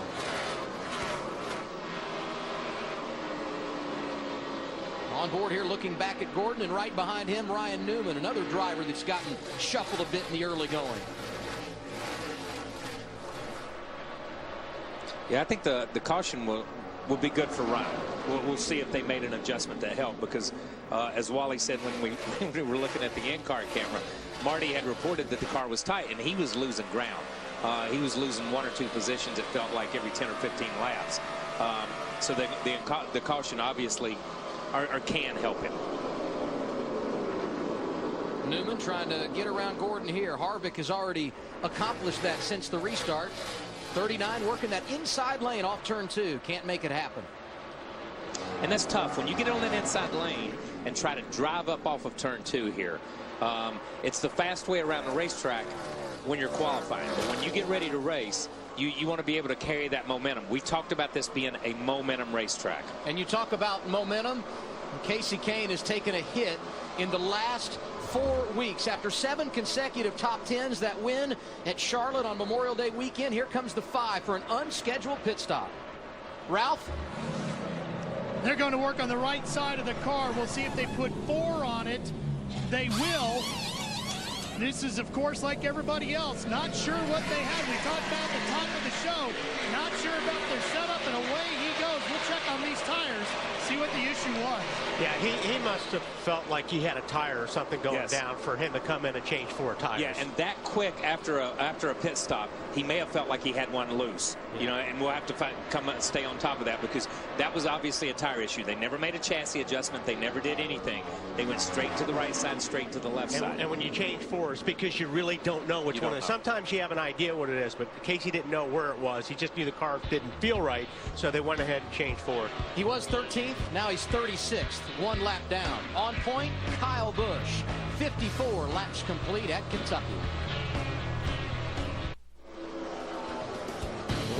Let's go inside the NASCAR Sprint Cup Series, brought to you by the Sprint Cup mobile app and truly unlimited data on the Sprint Network. Most laps led tonight, right there, Kyle Busch. Get live in-car audio and more on the Sprint Cup mobile Android app, only from Sprint. Learn more at sprint.com/speed. You know, the only thing you can't do on that is cook a hamburger. But I'm working with him on that. We're going to Sprint and I are developing it. That thing does everything. Top speed tonight, Ryan Newman, 196 miles per hour. Here's a nice little battle for position. Greg Biffle outside of A.J. Allmendinger. And Biffle, the only Ford inside the top 10 right now, but he just lost a position to the Dodge, the double deuce of Allmendinger moving up. And AJ's car's been good. Maybe not necessarily on the restart, as we've seen with a couple of other cars here, but you run about 8 or 10 laps, and it seems to come into its own.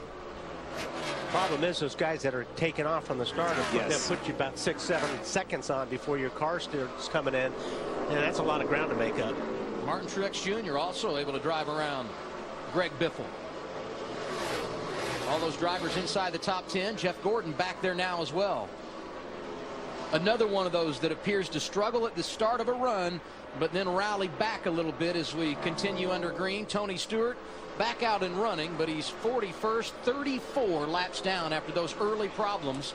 And you talk about the championship chase and how big wins are. Tony Stewart has 2 of them. That's the good news. The bad news is he's starting to flirt with that 10th position in the standings. Yeah, when he had troubles, I looked over there at the points, and he dropped 5 spots, as they run right now in the points. Hey, at this point in the time, you don't want to have any bad races. No. I mean, Casey Kane and both, Tony Stewart, these things happening right now are not good timing. Yeah, we start talking to somebody like this that drops outside the top 10 with 2 wins. That totally changes the wild card chase. Yeah. Totally changes it for a Jeff Gordon, for a Casey Kane, for a Paul Menard, for all those guys. It makes it twice as difficult. Carl Edwards around Joey Logano for 15th. What's the word in the 20 camp, Marty? Well, I was going to ask KP and Wally, what's the one thing on a 100-degree day you wouldn't want to have happen in your race car? That's an easy one. Yeah. Air conditioning. Air conditioning. And that's what's going on with Joey Logano. Take a listen on the radio. So the hose came off the AC. I could feel it blowing. But I just tried to put it back on and ripped the whole hose. So it's really done now. So it's still attached to your helmet and it came off the bottom? It came off the bottom, and I could almost feel it to put it back on. And I went to grab myself a little bit more slack, and I ripped the whole hose. Man, air conditioning. Back in our day, we had our air conditioning too. Yeah. And basically what he's saying is it's still connected to his helmet. He just reached over either under that caution and tried to grab a little slack and get it hooked back to the machine. And it just tore the hose. And driver's not getting a big break since we started here tonight. Air temperature only dropped 1 degree, and the track's gone from 115 to 112. And the air conditioning is a huge plus for these guys. It's fresh air too. It's not just air conditioning. It's like a fresh air system. But like as Wally spoke about the steering wheel before, and the padding being loose and moving around, and you feeling it through your hands, it's just something a little bit different in the car that you're not used to. Now he's got something a little bit different in the car that he's not used to. He's used to that air condition, and you get in that zone where everything's right. Now there's one thing wrong, and it just aggravates you. But if there are some things you can do right now, if they start packing some ice in Ziploc bags during a pit stop, that's what I always did on a hot day. I'd put the ice pack over my heart, over my chest and the suit, and that helps a lot. And if they get a long enough caution, they may be able to just take the window out, hook the thing back up for him. Another thing that helps you deal with the heat when you're leading the race. Kyle Busch feeling good on point here in the Bluegrass. TNT tomorrow. There are many ways out, but only one way to win. TNT's competition series, The Great Escape, is all new tomorrow, 10/9 Central, only on TNT. Kevin Harvick right now 11th on track. Let's listen to their conversation prior to the lap 44 pit stop. It's Inside Tracks. Okay, I think we need to pull that left rear rubber out too here, guys. Don't do that. Okay, all right, we'll just stick with the track bar and the wedge here. We're already in a big enough hole here. We don't need to self-inflict any more wounds than we already have. Okay, 10-4. Inside Tracks, a great way to give the fans insight that they don't normally get when you talk about team communication. We appreciate Shane Wilson and that entire 2019 helping us out and letting us ride along here tonight. Yeah, and you heard him say, let's pull the rubber out. And Kevin says, no, don't do that. And I don't think Kevin wants to make an adjustment that big that they got to go back to at some point in time, because it takes time to put that rubber back in. You can make a track bar adjustment and screw it in or screw it out, and it takes no time on a pit stop. Putting a rubber back in on a pit stop, it can be devastating. They're sound like they're making 3 changes. 3 changes. And that's huge. Yeah, when you're making 3 changes and throwing something at it, then you're just fighting to stay in contention at this point in time. And when he said it, we don't want to be in a bigger hole. If they go the wrong direction, then you get lapped. Yes. Then you're out of it. Riding on board with Kyle Busch, coming behind him very quickly, Brad Keselowski, Jimmy Johnson, Denny Hamlin, Clint Boyer, the top 5 here tonight.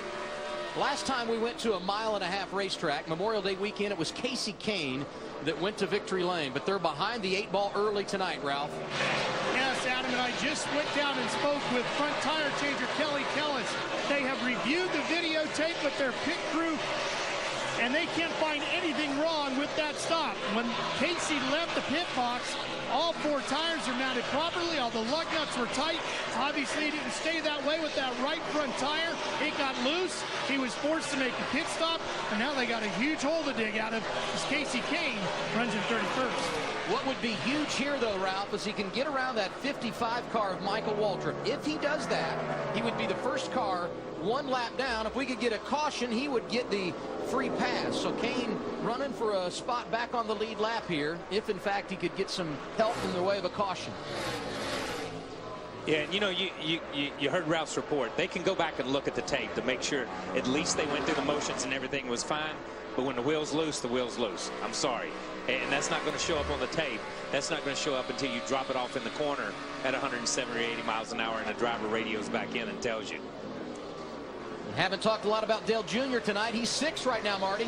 Yeah, many people in the garage area thought Jr. was the favorite after yesterday's practices. On that first run, Jr. got a little too tight towards the end of the run, but Steve Letarte said, let's leave the car alone. I don't want to make many changes to it. Steve described to me this weekend before the race started as one of the smoothest all year long. He said, in fact, the last 6 weeks have been very smooth for Jr. It'd be pretty amazing. He waited 4 years between wins. Might even have to wait 2 weeks before the next one, though. Very fast right now for Jr. Expect a few adjustments, though, on this next stop, Adam.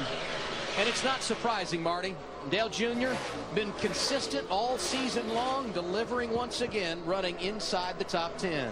We've completed 79 laps here at Kentucky. We're going through the field. When we return, Kyle Busch, Brad Keselowski, Jimmy Johnson, Denny Hamlin, Clint Bowyer, the top 5.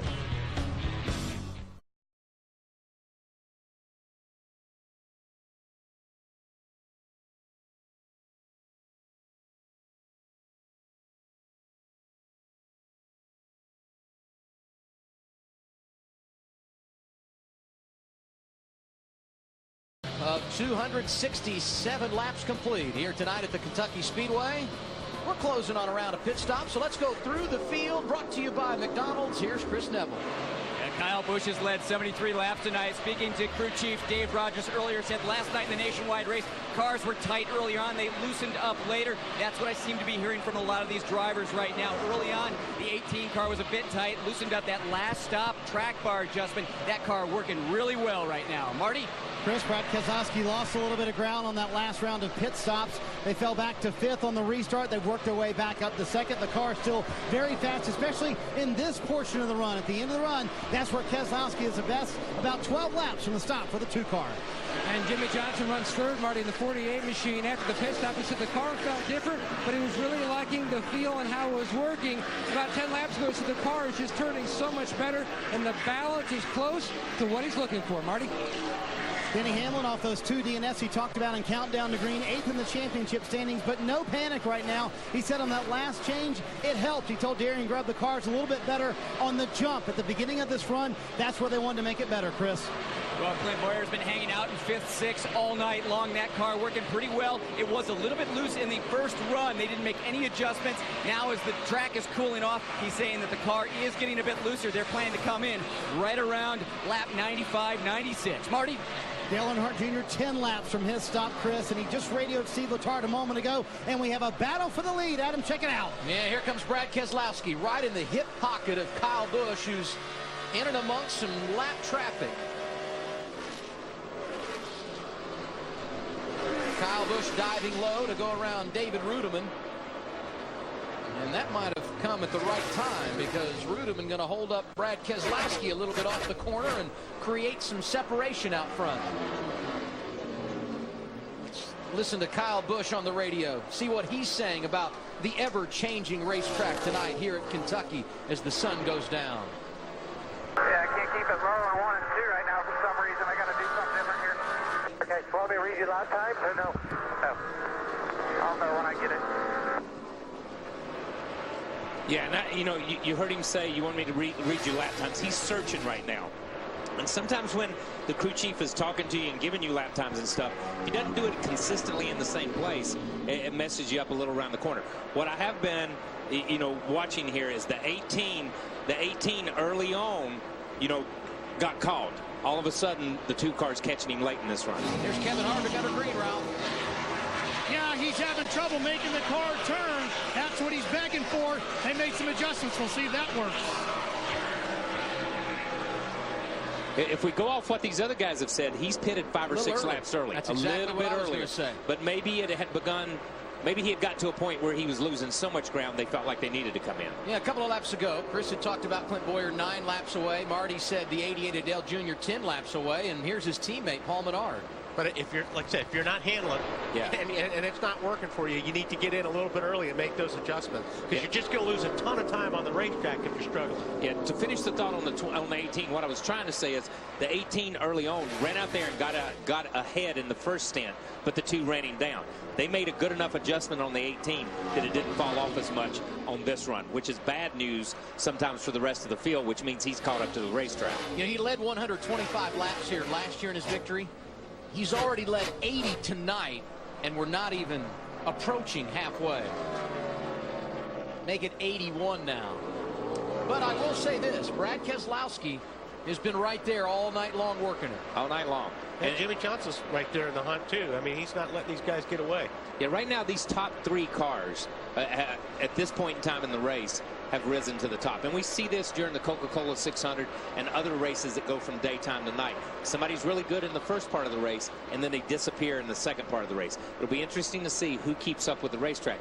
And as Wally said earlier, you know, the driver, Brad Keselowski, he's been in every race all week. He knows everything. Every time this track has changed, he personally knows it. You remember last year he won at Kansas. That was a huge win for his race team. But Kansas, the one track that kind of reminds you of Kentucky, a flat 1.5 miles. And no surprise, Brad Keselowski experiencing success tonight, Marty. Yeah, and what he says is when he gets to Kyle Busch, he gets too free off the corner. He said, when I push it, I get too loose. Green flag pit stop's getting ready to crank up in a moment, Adam. Kevin Harvick made his pit stop, Marty, at lap 89. He was the first in under this cycle of green flag pit stops. His teammate Paul Menard came down 1 lap later. And based on the information Marty and the rest of the guys gave us earlier, we should be somewhere in the neighborhood of 4 or 5 more laps. In fact, here comes Carl Edwards right now, Marty. Been kind of a rough night for Carl Edwards. He just can't get the front end of the car to stick like he would like, and they make the car too tight in the beginning, and it gets too loose at the end of the run, so they're going to make a host of changes here. Air pressure for Carl, trying to get that car a little bit better for him, just to react better, especially late in the run. That's really where they're struggling with the 99. 12.9 seconds. A solid stop for Carl Edwards running the UPS colors tonight. Ralph?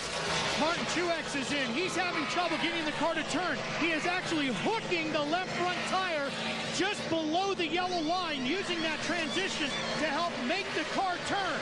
So they're going to change all 4 and make an adjustment, and hopefully that'll work, Chris. A.J. Allmendinger a little bit more confident this weekend after his top 10 last weekend. Going to make a chassis, a half round of wedge added to the 22. No adjustment the first time, adjustment this time, trying to snug that car up. Here's the man running second, Brad Keselowski, making a stop. It's going to happen at lap 96, Marty. He's here, and he said the car was really good, especially at the end of the run. They're afraid to make too many changes to it. Remember, they lost time on pit road last time. He told his guys, just give me a clean stop. Chris? Clint Boyer in, fuel, 4 tires, going to make an air pressure change, trying to tighten this car up, coming off the corner. That is a cool angle to watch the pit crew do their work. Boyer, last week's winner, spent a lot of time in the top 10 tonight. Here comes the leader, Chris. Yeah, he's been leading all night. He's saying that car a little bit tight in the center of the corner.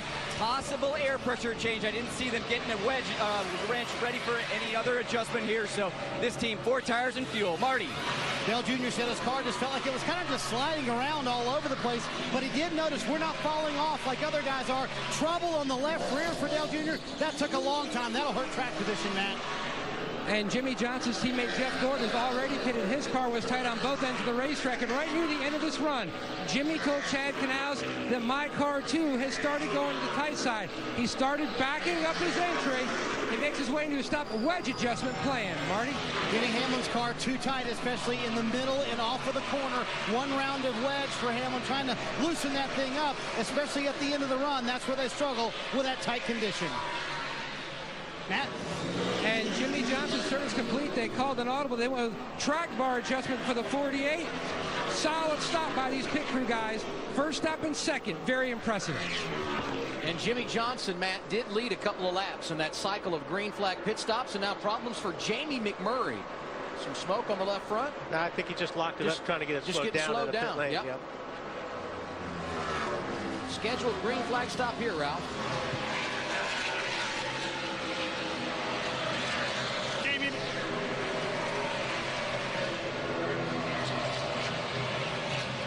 So McMurray gets 4 tires here, and he'll pull away. He was running second when he came to pit road. We've cycled through the stops under green here at Kentucky. Second time most of these drivers have been on the pit lane tonight. And Kyle Busch back on the point. Brad Keselowski, Jimmy Johnson, Denny Hamlin, and Clint Boyer, the top 5. Let's update our AT&T Fastest Driver Challenge. It is Kyle Busch that has been the fastest so far tonight. Text FAST to 34763 or visit attfastestdriver.com. Brought to you by the nation's largest 4G network, AT&T Rethink Possible. Brad had closed down the lead for Kyle Busch to 1/10 of a second, but as we run under green, it's back out to a 3/10 of a second advantage for Kyle. Yeah, right now it's all about how you're working the traffic. Yeah. You know, these guys are catching guys. If you catch somebody right in the right spot, you don't lose any time. But if you got to wait just a half a second on a guy, all of a sudden you got your mirror full of Keselowski. Matt Kenseth has worked the traffic nicely tonight. Started back in the 20th position, currently inside the top 10. And he was the big headline maker this week. The championship leader. And it was made official that he will not drive for Roush Fenway Racing in 2013. They won a championship together in 2003. The first for car owner Jack Roush at NASCAR's top level. A couple of Daytona 500s. Some surprising news, and certainly it'll be interesting to follow this story and find out where Matt lands next. And it's going to be it's going to be interesting to see where he lands and the ripple effect of where he lands. Does he replace an existing driver? Is there a new team that's coming in that starts something? I think the rumor has been the Gibbs organization, so that begs the question, what happens to Joey Logano? And there's other drivers out there. So this does start a lot of this time of the year, the silly season, as they call it. And Wally, I think we all agree, regardless of where he lands, instant guy that can go in and win races, compete for championships, and he brings tremendous leadership. Oh, there's no question about it. I mean, you know, Matt's a guy that a lot of car owners would love to see in their seat. And you know, a lot of people say, well, he's leaving, and well, what does this mean for the rest of the season? You know, I mean, listen, if you're making a championship run like Matt is, you're not going to lay down. Yeah. I mean, these championships are too hard to win. So, I mean, Matt's going to give it 110%. Plus, the race team needs that championship because they're trying to find a sponsor for next year for you know, Stenhouse. So, you know, I don't think you're going to see anybody laying down on this team for the rest of the year. He's 9th on track right now, Ralph. I spoke with crew chief Jimmy Fennig about that very issue, and he said, you know what, our guys on this crew are professionals. They want to win as much as Matt wants to win. Nobody is going to do anything but give it 100%. Right now, he's been fighting a free everywhere condition on the race car. Those are the adjustments that they've been making. And as you said, Wally, these guys want that championship as badly as Matt does, because it will greatly impact their 2013 program. Ralph, we saw the championship standings. No doubt Kenseth going to make the chase. A win tonight, though, add some bonus points to his resume when we get set for the playoffs in September. Kyle Busch also has 1 win this season. He's looking for number 2, and he's in position to get it. He's led 97 of the 110 tonight here at Kentucky. The NASCAR Sprint Cup Series rolling through the hills of Kentucky. It's Sprint Cup Series racing presented by KFC. Kyle Busch has been the dominator tonight, leading 103 of the 116 laps, and right now he's 7/10 of a second in front of second place Brad Keselowski. Early in this race, Tony Stewart, who won earlier this season on the 1.5 miles at Las Vegas, had problems. Smoke right now 35th, 35 laps down. So let's go down to Larry McReynolds at our Toyota Torque Car and see what he's got to say. Larry? Adam, remember 2012, the NASCAR Sprint Cup Series, they went to electronic fuel injection. We got rid of the 4-barrel carburetor on top of the intake. it was replaced with a throttle body, which is basically an air pump that puts air into the engine. The first thing the Stewart-Haas team replaced was the throttle body, suspecting that may have been a problem. That was not the problem. Now the brains of electronic fuel injection is mounted on the right side of the dash, and it's the ECU box. And how it works and gathers information are from different sensors around the engine. There's 2 on the crankshaft. There's also one right here on the side of the camshaft. And what they figured out is basically this sensor had went bad, so they bypassed it, basically did away with it by process elimination. Now, even though Tony Stewart is 34 laps down, he's out there running at full speed. And Larry, so is Kyle Busch. And you know, driver 18 likes to let it hang out a little bit, regardless of where he is in the running order. Yeah, I can tell you this. If the 18 doesn't hit the wall during at least a race once, his car's not handling. I mean, when his car is good, he's usually bouncing off the wall. And he hits it pretty good here. You see it, 1, 2. You see that thing just snatch. Here you are on board with Kyle Busch off the corner, turn 2. Yeah, that was no love tap there. It's Casey Mears in front of him. He's the last car on the lead lap, but he's about to go 1 lap down. We're coming back to Kentucky after a break. Kyle Busch is dominating. Closing on halfway at Kentucky. And we are under caution for the second time tonight. Debris on the front straightaway. We were just over halfway through a fuel run.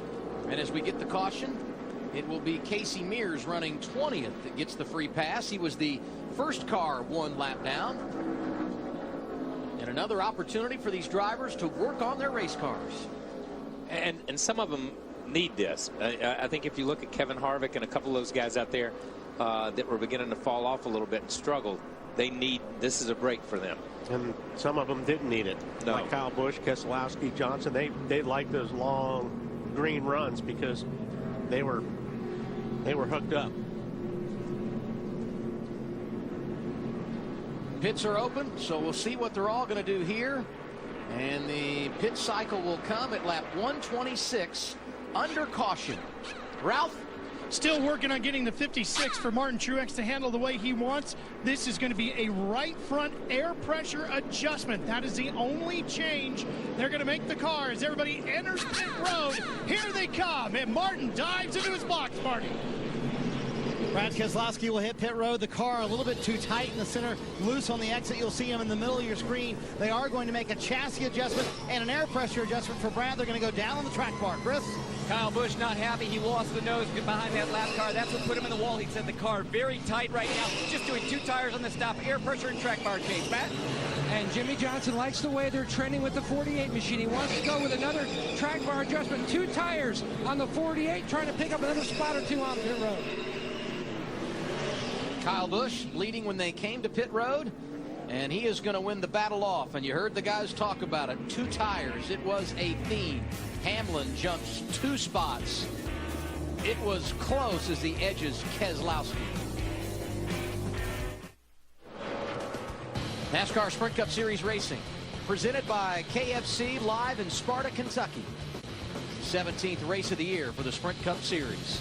Log on to NASCAR.com/AE Sweeps for your chance to win one of 3 Chevrolet Silverados in the American Ethanol Sweepstakes. American Ethanol, American grown, American made, powering NASCAR. The lights are out atop the safety vehicle.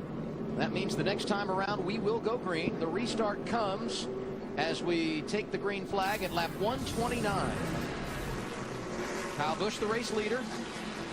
21 lead lap cars. Casey Mears the last of those as he just got the free pass. 4 cars took the wave around, and there were some drivers that came down pit road and took 4 tires there. Jeff Gordon and Dale Earnhardt Jr., who restart 13th and 14th, a couple of those. The top 10 all took 2 tires. Your race leader, Kyle Busch, and once again, he selects the outside lane for the restart.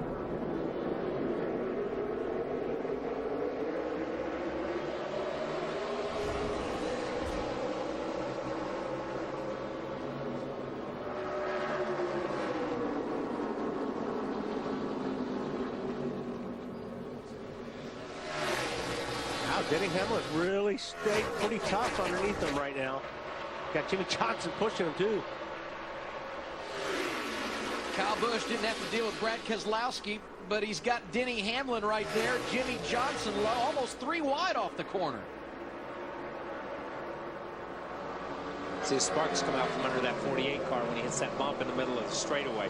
It shows how bumpy this racetrack is. The groove's bumpy enough, but when you get outside the groove, it's really a rough racetrack. That's a great thing about racing at night. All the extra visuals like the sparks flying.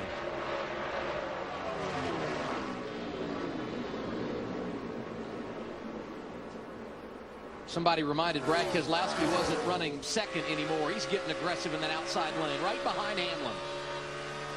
Actually behind Kyle Busch there.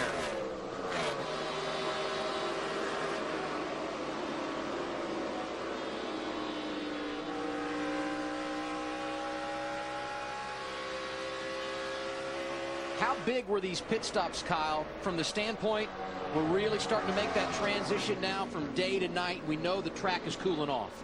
You know, I think it is, because I think we heard earlier from a couple of different drivers at the racetrack, just as we suspected, just as Larry McReynolds spoke earlier on Countdown to Green, that the racetrack would free up as it got into the nighttime hours. And I think some of these guys that were complaining early on about the cars being a little bit tight, maybe they didn't adjust the first couple of times. We see the 48 car here. We see the 11 car that is almost out of our picture. We've not really seen him.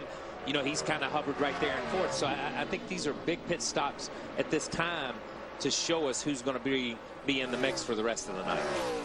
And as Jimmy Johnson works the inside of Kyle Busch, a sign the track is cooling down. Denny Hamlin just ran his fastest lap of the night. Yeah, and while these guys are running side by side, Denny Hamlin's about 2 miles per hour quicker a lap. So he's looking up in the mirror and he's loving this, because as long as they're side by side, he's going to just keep stretching that lead. Hamlin 2 wins this year. The most recent at Kansas, 1.5 miles flat, much like what you see here at Kentucky, and he needs a good run because back-to-back DNFs the last couple of weeks.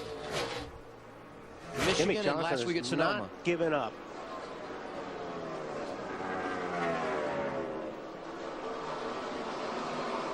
Got him cleared. Well, that's a hard thing to do, right? Is make that kind of a pass on the inside. If you're going to do it, I guess you're going to do it on fresh tires, so you got it done early. Talk about making changes to the race car. 48 team always does a good job of changing things up throughout the race. And here's Matt Kenseth, started 20th, but we've reached the midway point of this race, and he's starting to find his way to the front. 9th right now behind A.J. Allmendinger.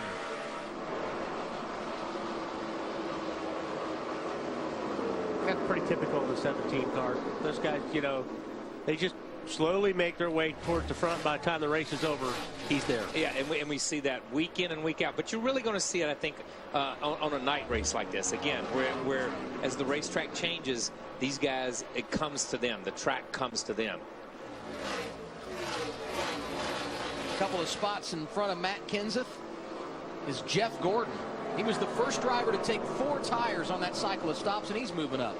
Yeah, he's another guy that's quietly just steady progressing towards the front. Right now he's sitting in 7th spot, running very good lap time. So here's another guy. And then again, there's another guy when it goes to a night race. Those guys do really, really well. And Truex right in front of Gordon in the 6th spot, Ralph. Adam, the drivers will communicate a lot of different information to their crew during the race. But as you'll hear in this audio, some of the best information you'll get from your driver will come the day after the event. How's everything in there? Are you staying, I know it's hot, but you staying cool enough? As cool as you can expect, I guess. I'm okay. I'll call you tomorrow and ask you. That's usually when you feel it. Yeah, good work. The other thing that has been said on the radio is go get you some boy, because he has already passed 2 cars. He's got his foot to the floor, elbows up, and he's digging to the front right now. And Ralph, another good week for Michael Waltrip Racing. Last week, you had Brian Vickers in the top 5. Clint Boyer wins the race. Truex was good before problems late. Right now, Boyer 5th. Martin Truex Jr. is 6th, but they better look in the rearview mirror, because Gordon, who was 10th prior to the pit stops, really rolling through on those 4 fresh tires. Matt? He restarted 13th. He's made up those spots, and Gordon, like you mentioned, Adam, definitely on the move. His best feedback to the team is down in 1 and 2. He says the car is absolutely flying through 1 and 2, but his hindrance is going down into turn 3. He says that he absolutely has no grip, and he has to back up his corner, and he loses so much time, which then just kills his drive off turn 4. And as we told you, Jeff Gordon right now 7th in the running order. Joe Gibbs has got to be feeling good tonight. Kyle Busch has led the most laps. He's 3rd. And his teammate on point right now, Denny Hamlin, out there with 139 of 267 complete. Denny Hamlin continues to show the way here at Kentucky. His advantage over second place Jimmy Johnson, 1.4 seconds. And in the 3rd position, it's Kyle Busch, who's led the most laps here tonight. And a moment ago on the radio, he was talking about horsepower. Listen to driver 18 just after the restart. When you can exit off the bottom, side draft me, and clear me by turn 1, that's called under the hood. Interesting words from Kyle, Chris. Yeah, and I don't think it's all just under the hood right now, because after he hit the wall before that last caution, he said the car got tight. They tried to free it up on that last stop, but that car's still tight, so he's not able to commit to the throttle as soon as he was like. He's told the team, hey guys, sorry, this one is my fault. Dave Rogers on the radio telling him, hey bud, we're only halfway through this thing. We'll make that car better. Kyle Busch talking about horsepower, and in the last few weeks, engine has been a dirty word in the 18 camp, Larry. Well, it really has. When you think about it, they had 3 consecutive engine issues at Dover, Pocono, and Michigan. And every problem, Adam, was a different issue. It wasn't like it was just one thing that was plaguing these Joe Gibbs cars. But I think talking to Lee White with Toyota, they definitely got their arms around all of the issues, and they feel comfortable with it. But you have to believe they're not going to breathe a sigh of relief until they get through this 400-miler tonight and tear these engines apart to make sure everything still looks good. Unless you can pull out and just pass somebody down the straightaway, it's always engine. It's always engine. engine. Drivers are always going to complain about engine. But I think the interesting thing is here. In the last 30 minutes of this race, throw in that pit stop. The 18 and the 2 have gone from being the dominant cars, and the 11 and the 48 have gone to being the dominant cars. And before that, it was exactly the opposite. So obviously there was a change there. There was a change in the weather and a change during that pit stop. 3rd caution of the night. And these drivers may get a chance to work on their race cars again. Smoke out of the header pipes of Dave Blaney, the 36, making the hard left-hand turn into the Sprint Cup Series garage. So what are we thinking strategy-wise here, Larry? Well, I can't help believe, if you go back to that last caution when all the drivers pitted at lap 126, we know for a fact about 10 or 12 drivers did 2 tires. I think they may have to go with 4 here, but you think about Jeff Gordon, Dale Earnhardt Jr., Carl Edwards, some of those drivers that changed forward the last caution, with no more laps than we've run here, they may now be able to go with just right side tires. And this caution huge, Larry, for Casey Kane. Went a lap down, actually a couple of laps down early in this race, but has fought his way back to 1 lap down, and he is the recipient of the free pass here after making that unscheduled pit stop back at lap 52. Kane is 22nd right now in the running order. Top 5 as we get set for pit stops. Denny Hamlin, Jimmy Johnson, Kyle Busch, Brad Keselowski, and Martin Truex Jr. Pit road is open. Ralph, here they come. Martin Truex has only finished in the top 10 in 2 of the last 6 races, but that's where he's running right now. They're going to put 2 tires on this car, more right front air on this number 56 as he comes to a stop, Mark. Darian Grubb was making a last-second call, either fuel only or 2 tires. You see, it'll be 2 tires for Denny Hamlin. No changes to the car. He's a little bit free into 1. Chris? Well, the debate was 2 or 4 on the 18. They're deciding to go with 2 because they're not seeing anywhere on the left side. Also, chassis adjustment, trying to free this car up. Matt? I mean, Jimmy Johnson hits his box. Another track bar adjustment, improving the car each segment. He will go 2 tires for the 2nd straight stop. And Matt, for the 2nd consecutive time, it's going to be Denny Hamlin who comes off pit road and is able to grab the race lead. Jimmy Johnson, Kyle Busch, Brad Keselowski, Martin Truex Jr., the top 5. They all took 2 tires.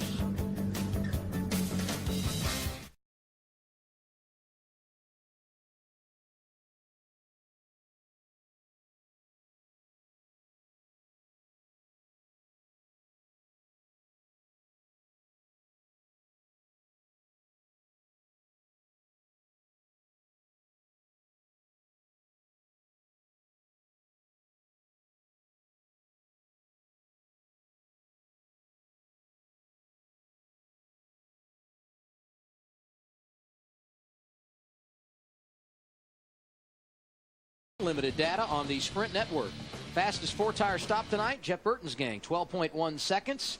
Get live in-car audio and more on the Sprint Cup mobile Android app, only from Sprint. Learn more at sprint.com/speed.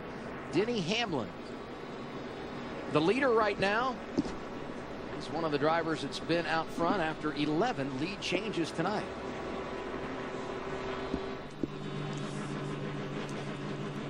Brad Keselowski, Kyle Busch, both inside the top 5. And tell me what you notice when he exits pit road here. Well, you watch Keselowski actually gets by him, but you'll watch how Kyle works the timing lines to his favor. He gunned it. He still stayed within the speed he was supposed to stay in, so he got no penalty, but that was huge because he got in front of the 2 car. And when you measure pit road speed, it's not the old-fashioned state trooper on the side of the highway radar gun. It's time over distance with those timing lines on pit road, and Kyle Busch doing a nice job of playing the game there. When the caution came out, Clint Boyer was 5th. He's 10th right now, Chris. Adam, when you saw that replay there, as you saw the 18 and the 2 race off pit lane, you saw the 15 kind of stumble out of the box. He lost about 5 spots during that last stop. The reason being, he was in 3rd gear when he tried to exit the pit box. Boy, it doesn't take much to lose a lot of spots on pit road with something like that, because everything is so close and these pit stops are so close. Something like that, you'll lose a bunch of time. That's 4 spots. 4 spots right there, from where he was to where he is right now, which is amazing. 6 drivers took the wave around here under caution. Landon Castle, Juan Pablo Montoya, Michael Waltrip, Bobby Labonte among those. Free pass, and it's huge. Casey Kane, who had a problem early, made an unscheduled pit stop, worked hard. He is back on the lead lap. 27 now on the lead lap. 153 of 267 completed Kentucky. Denny Hamlin, Jimmy Johnson going to restart on the front row. Hamlin selecting the outside lane. That's Keselowski right behind him. Kyle Busch on the inside of row 2.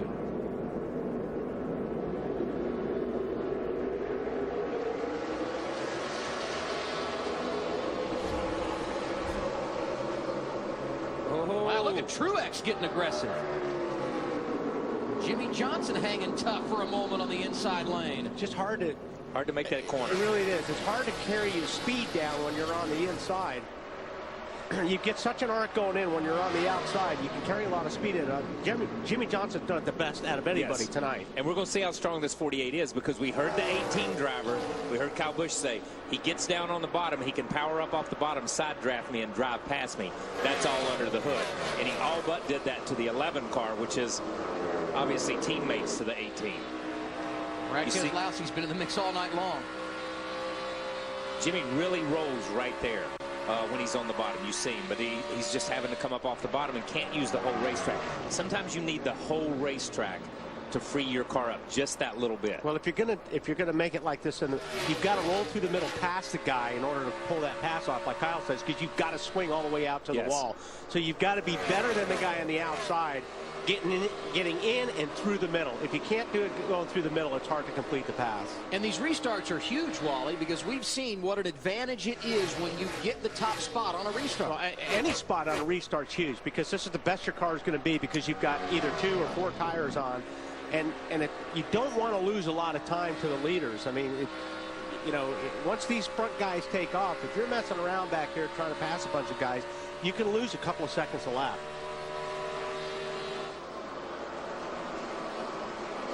I'll tell you, Jimmy can't get around him, but he's hanging right there, better than we have seen recently on a green flag run. You just look at like these 2 guys, the last lap were 174. You go back a little bit like where Earnhardt and Allmendinger is, they're 169 and 170.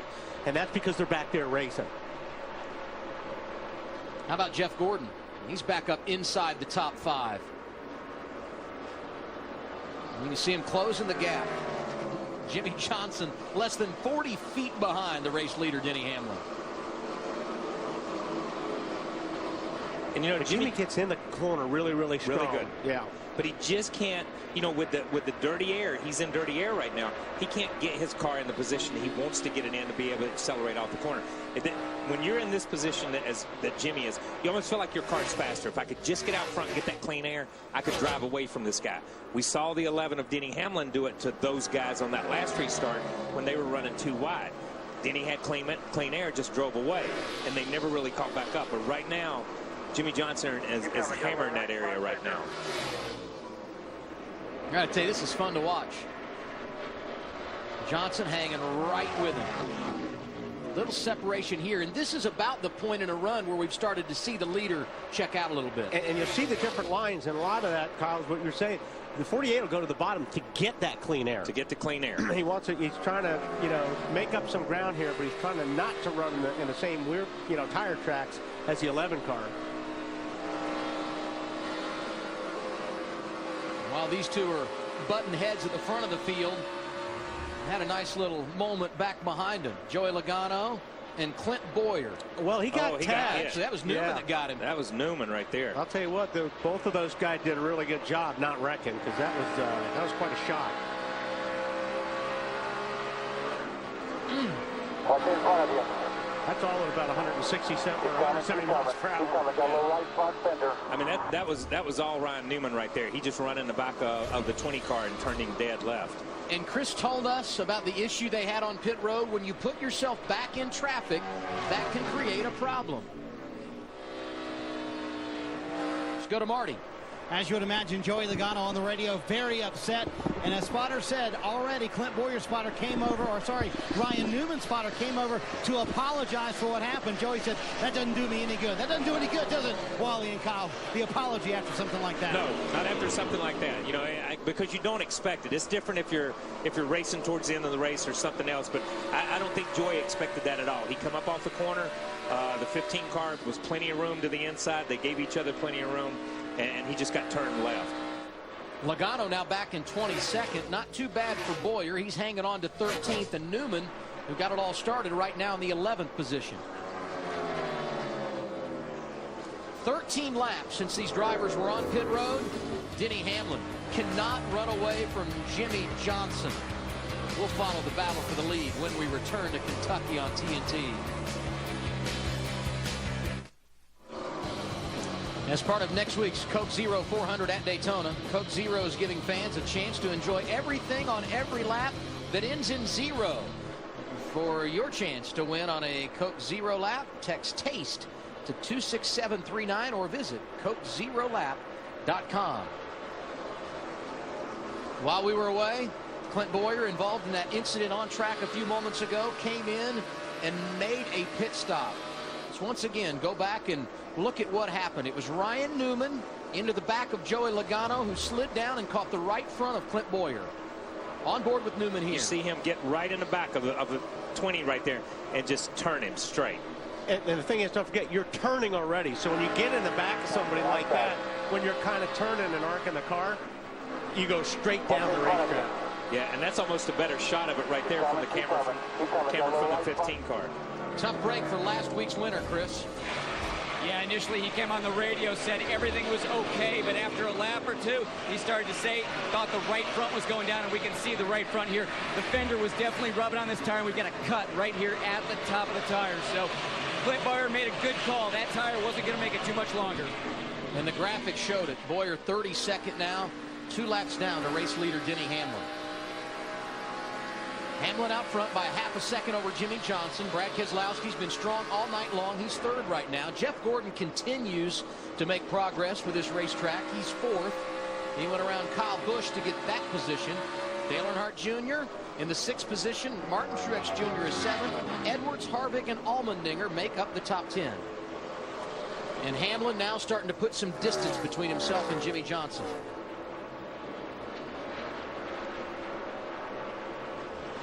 Haven't talked a whole lot tonight about Greg Biffle.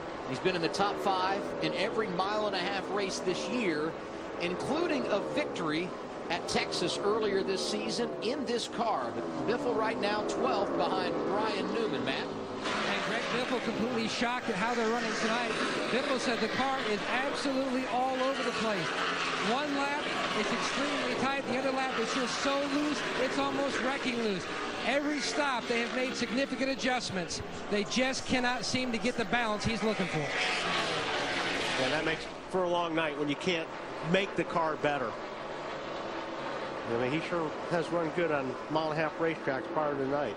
How about 296 laps led? I guess in a way that speaks to how different Kentucky is in comparison to some of the other mile-and-a-half tracks. Yeah. Tell you, a guy that just got the lucky dog, and now he's already up into the 14th spot is Casey Kane in that 5 car. Yeah, how about this? He has a loose wheel, makes an unscheduled pit stop at lap 52, drops way back in the field, one of a number of cars a lap down, competes, gets the free pass, and here he comes. Looking good right now, Ralph. Well, he's coming up pretty fast, but he's not handling the way he really would like to. He's still pretty loose, although he's closing in on Matt Kenseth right now and has a shot at picking off another car. But they're trying to get that car tightened up a little bit for him, and they can just get him to the next stop. Back to the top of the show. We talked about our Ram, no guts, no glory. Put Casey Kane in that category of drivers that needs to go out and get another win if he's going to make NASCAR's version of the playoffs. 175 laps completed, Kentucky. Denny Hamlin showing the way. Getting down to money time in the Quaker State 400 at Kentucky Speedway. The NASCAR Sprint Cup Series racing for the 17th time in 2012. Kyle Busch dominated this race early, leading 116 laps. His teammate Denny Hamlin out front right now. He's led 50 circuits. Let's go through the field, presented by McDonald's. Here's Marty Snyder. Adam Denny making it look easy on a Saturday night in Kentucky. It's a third brand new car that Darian Grubb has built for the 11 team. The first two finished second and fifth. They're hoping this one scores the third win of the season. They've told him lift early, save fuel. Very close on one stop, about 15 laps. 2 stops, Matt. Jimmy Johnson told me, Marty, that the guy he learned the most from when they came here a year ago during the test session was Kyle Busch. He followed his line, picked up a few nuances. He was third here a year ago. Right now, he's just trying to save his rear tires. It feels like he's burning up those rear. The car a little bit more on the free side. Matt, Brad Keselowski told his guys, we cannot keep losing time on pit road. We've got to gain time, especially if it's a green flag stop. Paul Wolfe has also told Brad, save fuel as much as you can. They, too, very close to making it on one more stop, Matt. Jeff Gordon runs fourth. It's all about wins for the 44 team. Right now, they're planning the pit on lap 202. Gordon says the car has swung back to the free side into turn 1. Chris? Kyle Busch still struggling with the 18 after he made contact with the wall. They've made track bar changes. They've made air pressure changes. He's saying everything they're doing to that car is just making it slower in the middle of the corner. Marty? Chris Dale Earnhardt Jr. getting better here at the end of the run, but he doesn't like his car in the beginning of the run. Check out the radio.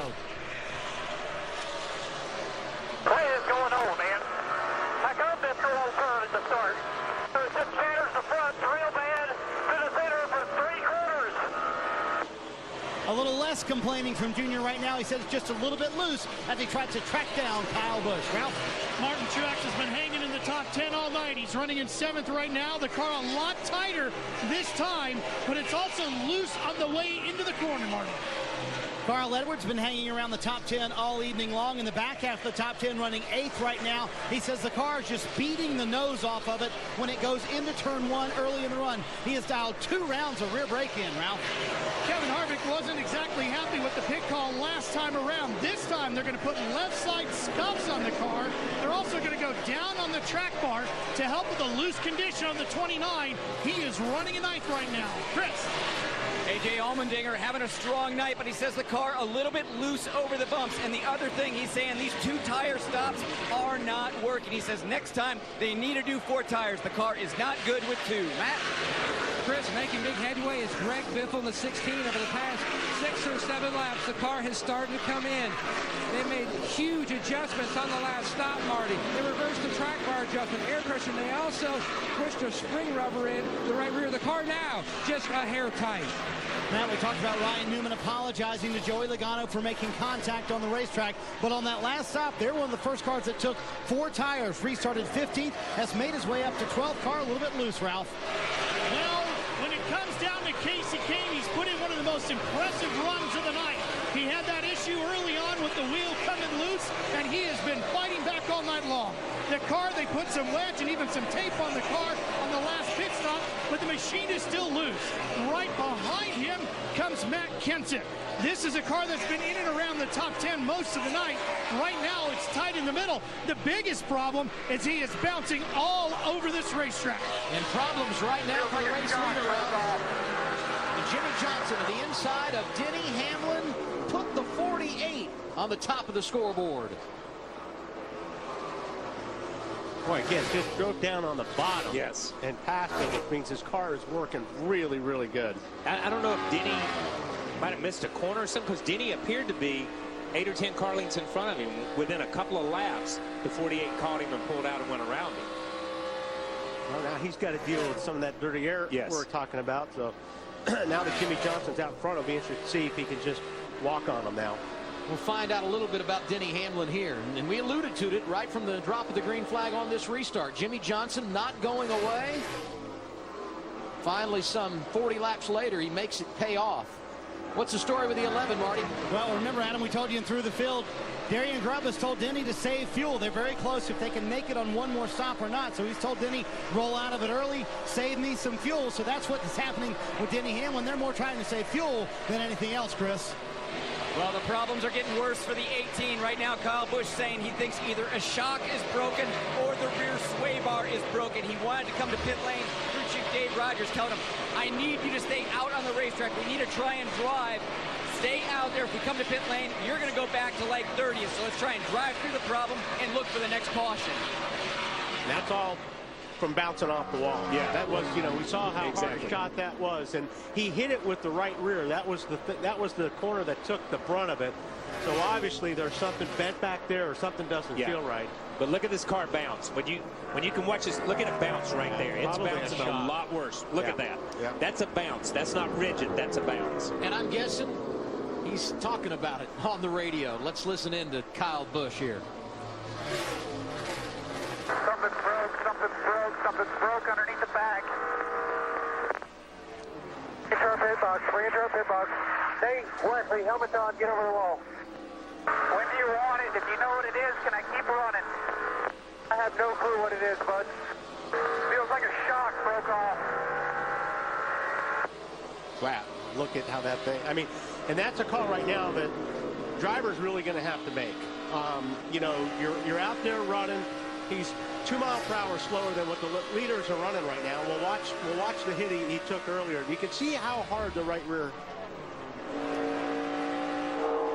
Did you have the big right rear shock on it, or the small one? Big. Yeah. Shock broke.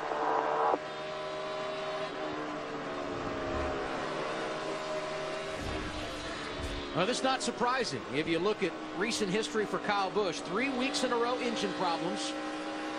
An issue late last week at Sonoma. This would be the 5th consecutive week this team has had to deal with adversity. And remember, he's leading the wild card chase right now because of that win he had at Richmond back in the month of May. Like I said, this is where, you know, like I said, driver's got to make the call, because, you know, if you come in, you basically put yourself 5-10 laps down. If you can ride it out, you might still be able to salvage a finish. Jimmy Johnson got the lead, and he's pulling away. 73 laps remain in the Bluegrass. Well, let's update our AT&T Fastest Driver Challenge. Jimmy Johnson, the fastest of the bunch right now. Sign up next week by texting FAST to 34763 or visit attfastestdriver.com. Brought to you by the nation's largest 4G network, AT&T. Rethink possible. Closing on a cycle of green flag pit stops here at the Kentucky Speedway. 200 of 267 laps complete. Jimmy Johnson, the race leader. He's led 16 laps tonight. Denny Hamlin has also spent time out front. He's second. Brad Keselowski, Dale Earnhardt Jr., who got in front of Jeff Gordon, is fourth. Gordon completes the top 5. Told you about Kyle Busch's problems. He's still on track in the 6th position. Martin Truex Jr., Carl Edwards, Kevin Harvick, and Greg Biffle are the top 10. In case you're wondering about Casey Kane, he continues to climb. He is now 11th. It's quite a night for Rick Hendrick as we begin green flag pit stops at lap 201, Ralph. Well, it's going to be an air pressure adjustment with the right side of Martin Truex's car. Kind of weird that they came diving in here at this time to get this thing fixed up at this point in the race. He's a lot tighter, so they can make that air pressure adjustment, Marty. Dale Earnhardt Jr. putting the left sides on, leaving pit road. It was 4 tires and an air pressure adjustment. Car just a little bit too loose for Junior. Matt. Jeff Gordon lost the 4th position to his teammate Dale Earnhardt Jr. near the end of that run on lap 195 because the car had gone back to the free side. Significant chassis adjustment. He has to slow up just a tick, leaving his box, Marty. Carl Edwards coming to pit road. All these guys pitting right now will be very close to making it to the end of the race on fuel. It'll be a track bar adjustment for Carl Edwards, also a wedge adjustment, trying to get that car a little bit better. Way too tight for Carl. 2 rounds on the wedge adjustment. Ralph. Right side tires, chassis adjustment on the left side for Casey Kane. Now they come around, put the lefts on as well. They've got him full of fuel. Look at how they get every last ounce in, and away he goes, Kane. Yeah, Casey was a little slow there on that left front. All that ground he had made up on the racetrack, he just gave a little bit on the back. He was coming. I mean, green flag pit stops so many times are where the race is decided because of what you just said, Kyle. And you saw that, and you also saw, as you see the 48 car come in. Go to your lights. Jimmy Johnson giving up the race lead. He'll make his pit stop at lap 205. Matt, here he comes. And trying to capitalize on that impressive qualifying effort where he scored the pole. His crew guys up on the wall. Chad Canals told me he's been so impressed with how this group has grown. At Dover, their average stop was 12.6. Going with another track bar adjustment to keep up with the trends on this. You can see the lights on the helmet for better visibility. 4-tire change. Slow stop. Slow stop. This is not the stop they were hoping for. Luck's on, and he is away. Wow. They left about 3 or 4 seconds on the table right there. And there's 3, as you see this for the lead right here. Brad is caught up to the 11 here after the pit stop cycle. But it just powers by him. And I think Denny just lets him go off in the corner at that time. But 3 of the Hendricks cars had trouble.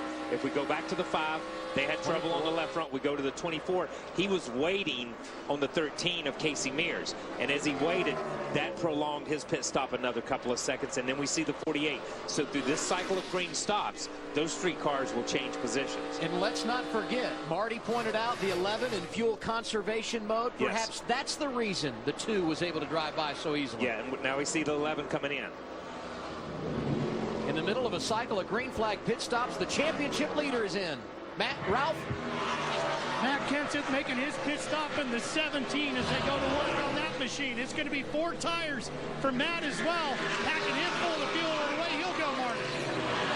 Ryan Newman on pit road. It's going to be 4 tires for Newman, who said the car was actually better there on that run. It's a little bit loose for Newman. They make an air pressure adjustment, trying to tighten it up. Denny Hamlin pits right behind him on pit road. He gets a tear off 4 tires. They do a slight wedge adjustment, a little bit too loose in for Hamlin. They did want to put a piece of tape on the grill as well. They'll try to do that. You see him slap the tape on right there with the orange sticker on it. Hamlin away with the 4 tires, and yes, he was saving fuel the entire second half of that run, Adam. And speaking of fuel, Marty, the 2 who was leading, in fact, still scored as the race leader, out of fuel on the racetrack. So another miscue on this cycle of green flag pit stops. Okay. Here he is, Marty. And as Paul Wolf calculated, Brad should have been able to go about 2 more laps on the fuel. They told him to watch the fuel gauge, though. He came on the radio, said, I'm out, I'm out, I'm out. You see the wedge adjustment for Keselowski. The car for Keselowski just a little bit too tight. They also want to put some tape on the grill there. You see them do that right now. Keselowski is able to lead, but now the question, where does he come out, and how much track position did they lose, Adam? And he may not be the only one having a fuel issue. Kyle Busch, who had the race lead after everyone had pitted, is slow coming off of turn 4, and here he is. It's kind of strange that many guys have called it wrong. We might have to get Larry in on this one because all these guys thinking they have 2 or 3 laps more on fuel and they're running out. Yeah, he came in not even on the racetrack. He came in on the emergency road, the 18 car did. Here he is, Chris. Well, what they were trying to do, because that front end bouncing around so much, Dave Rogers saying the only card that they could play is make this their last stop. So they were trying to stretch that fuel. Kyle Busch on the backside of the racetrack saying, guys, we stretched it too far. Car ran out of fuel. So this is going to be a longer stop. He's going to have to go through a startup sequence to get the 18 going again, but he's going to lose quite a bit of track position here.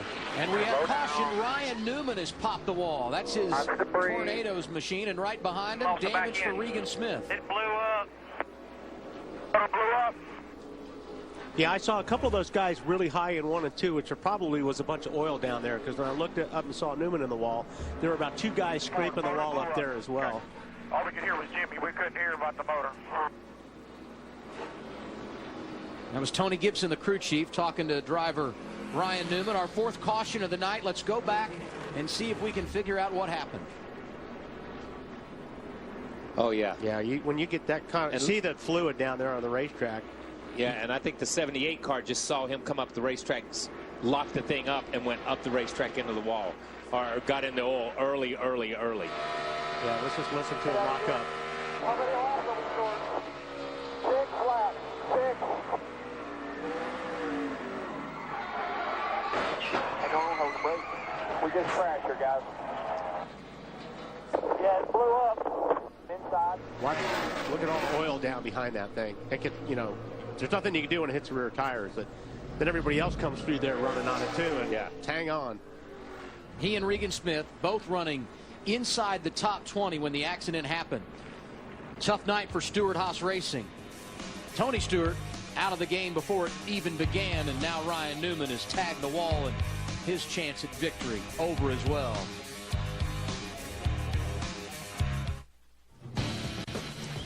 Welcome back to Kentucky Speedway.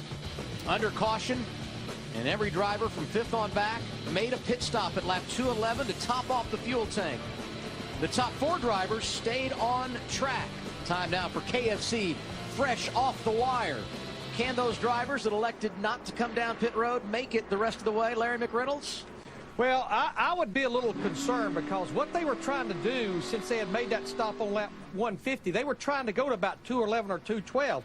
And right now, when I look at 3 of our top 4 drivers, Denny Hamlin pitted on lap 207. He's going to have to go 60 laps. Brad Keselowski pitted on 208. He's got 1 more lap in the tank, 59. And then Matt Kenseth in the 17 running 4th. He's going to have to try to run 61 laps. I think they're only saving grace. They're going to have to save a ton of fuel under this caution right here. And Larry, for more Fresh Off the Wire presented by KFC, you can visit NASCAR.com. It's going to be interesting down the stretch at Kentucky. A little fuel drama in the Bluegrass. 54 to go. We've got it for you after a break on TNT.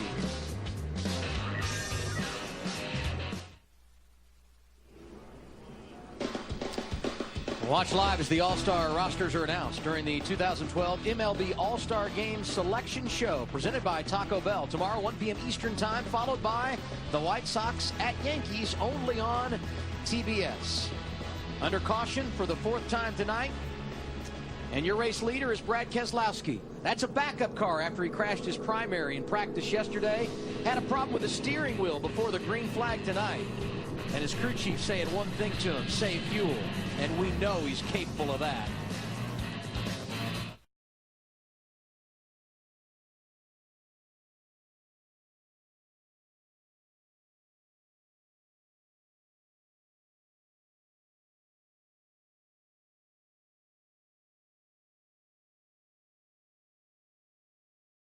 Eventful night at the Kentucky Speedway. And now we have 50 laps remaining. Some big-time question marks in regard to who can make it on fuel. Can't wait to watch the drama unfold. Let's go inside the NASCAR Sprint Cup Series, brought to you by the Sprint Cup mobile app and truly unlimited data on the Sprint network. Today's biggest mover, Carl Edwards, started 25th. He will restart in the 3rd position here.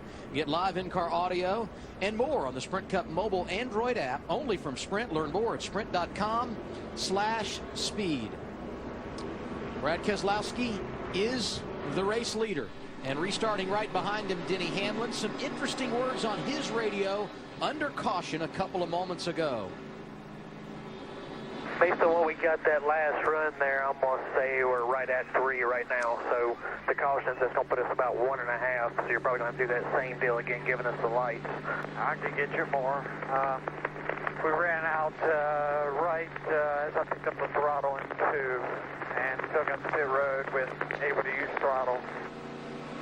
Guys, to translate all of that, Denny Hamlin will have to save a little bit of fuel at the end of this run, so rolling out of the throttle a little bit earlier than he would like. In terms of Brad Keselowski, I just talked to Paul Wolf. He told him he can run as hard as he wants this entire run. So Keselowski supposedly okay to the end. Hamlin will have to save a little bit to make it to the end, Adam. And that's what's going to make the difference on this race right now is the guys that are close on fuel that have to roll out. You roll out of the throttle, and you're done if you're racing against a guy that doesn't have to roll out of the throttle and save fuel. Yeah, and yeah, okay, you're saying Keselowski doesn't have to roll out of the throttle. We know that Jimmy Johnson and Dale Earnhardt Jr. doesn't have to roll out of the throttle. They're going to be coming hard. So if the 11 car of Denny Hamlin has to do it for 3 or 4 laps or 4 or 5 laps to try to make up, he's done. He's done. Yeah. You're not going to be able to catch that up. We've seen how close these guys are. And I'm not going to say not going to be able, but it's going to be incredibly hard. You're putting yourself in a box in the last window of the race. And it's a great gamble for the 11. 70 points in front of 10th in the standings. Yes. They've got 2 wins. Roll the dice and see if you can get a third. Yeah. But, you know, this is all, of course, if it goes green the rest of the way. Yes, exactly. Exactly. Getting ready to put the green flag back in the air. And when we do, it will be 48 laps remaining. Brad Keselowski saved fuel a year ago on the 1.5 miles at Kansas, got a victory. We know Denny Hamlin is in fuel conservation mode. Teammates Carl Edwards, Matt Kenseth line up in row 2. And the rest of the drivers behind him a little bit better in the fuel situation. Johnson and Earnhardt, teammates on row 3. Here we go, Kentucky.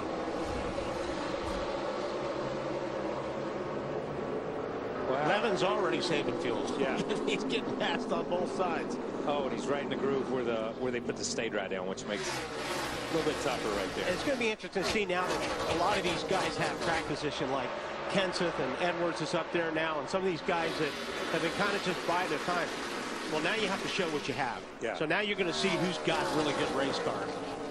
I'm going to tell you what, you give Brad Keselowski a sniff at the checkered flag and a clear racetrack on a restart, knowing he's not saving fuel, according to what they're telling us from the pits. And don't forget how good Johnson was, but Johnson just took a slide for life up there in 1 and 2. You know, he's got to get through all these cars. We've talked about the dirty air before. He was really good out front, but he's got to work his way through this traffic now. But boy, he slides again, so he's big time loose right now. They got an issue because that thing is taking off in both corners now. Yeah, he just lost a ton of track position right there. Might have a tire going down. Hendrick car's looking good tonight, but Johnson going in the wrong direction, Matt. And he thinks he has a problem on the 48, possibly a tire going down. Jimmy had restarted in the 5th position. Like Kyle touched on, they were close, but they felt like they were going to be able to save enough. He's going back and forth trying to see if maybe he got the speedy dry on his tires or picked up some of the rubber on the racetrack. Right now, though, he's on the bottom, possibly going to hit pit road. Meanwhile, his teammate Jeff Gordon, he was right on the money, too. He was told by Alan Gustafson, we should be okay. Go ahead and go for it. Let's try to get ourselves a good finish. Can't say enough about Casey Kane, another of the Hendrick cars inside the top 10. In fact, they're all 4 there right now. Battle for the runner-up position on track. Denny Hamlin rallying to the inside of Carl Edwards.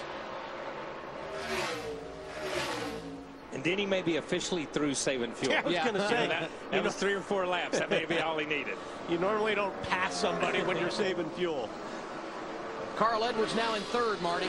And he is one guy who cannot make it all the way on fuel. They will have to pit again. Here's the debate on the radio between he and Bob Osborne about when to do that pit stop. So like hell now, just come to pit road and do a splash and go. It's just hard to start a run. Yeah, if it goes green, we know we're screwed. Doesn't seem very smart. That's just my opinion. Yeah, 10-4.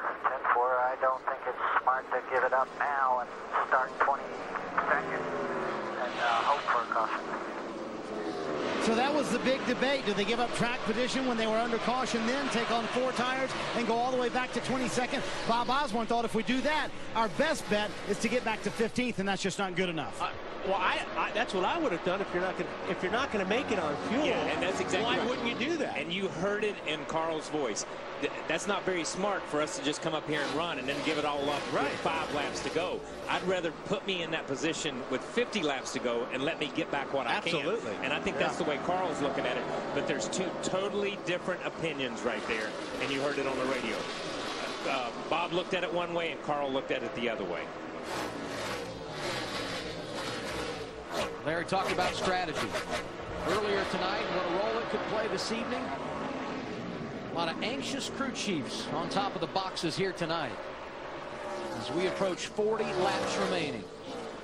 Here's a nice little battle. Martin Truex Jr. 6th, Gordon 7th, Kane is 8th. What about the 56 car right now, Ralph? Well, when it comes to fuel, Martin Truex is good. That last round of caution there helped him a bunch and got him over the line to the good side. Casey Kane, the last car in that 3-car train, however, he is really close to not having enough at this stage. It's going to be interesting to see, after all the work they've done, how it finishes out.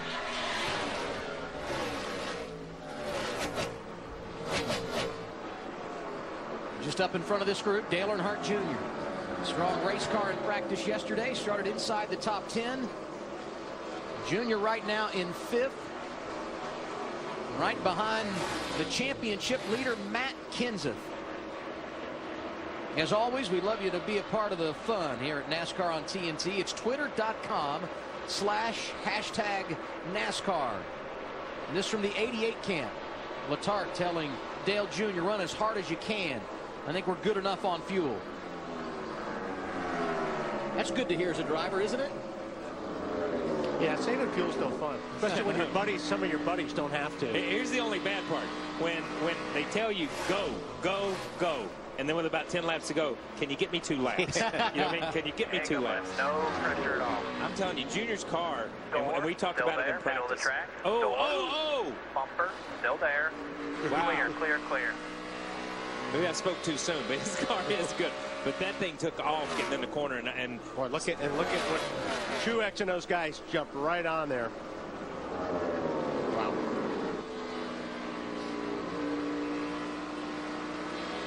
Now Brad Keselowski leading this race.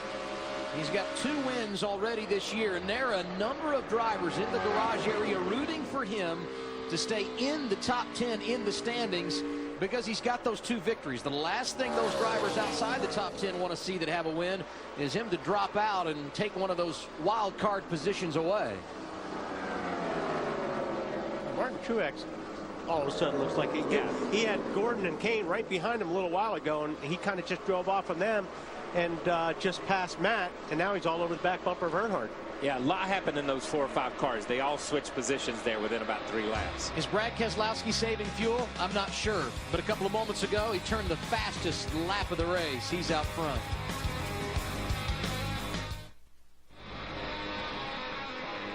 Back at Kentucky, and now we go inside the NASCAR Sprint Cup Series, brought to you by the Sprint Cup mobile app and truly unlimited data on the Sprint Cup network. Today's biggest mover, Carl Edwards, 25th to 3rd. Get live in-car audio and more on the Sprint Cup mobile Android app, only from Sprint. Learn more at sprint.com/speed. I would have to question that. I think Casey Kane should be the biggest mover today. Yes. Yeah, but Casey Kane had a better starting position, even though he that had didn't mean anything to me. But he moved the most. Maybe he's passed the most cars. Oh, he's definitely passed the most cars. We're changing the rule. He has definitely passed the most cars. I'm glad you guys are so passionate about that. Brad Keselowski on point. He last pitted at lap 208. Put a big question mark on them in regard to fuel mileage. Let's listen in. What I live for, man. 27 to a 34. Hope you're saving. Fastest car on the track right there. I want to go fast, Joey. Yeah, I know you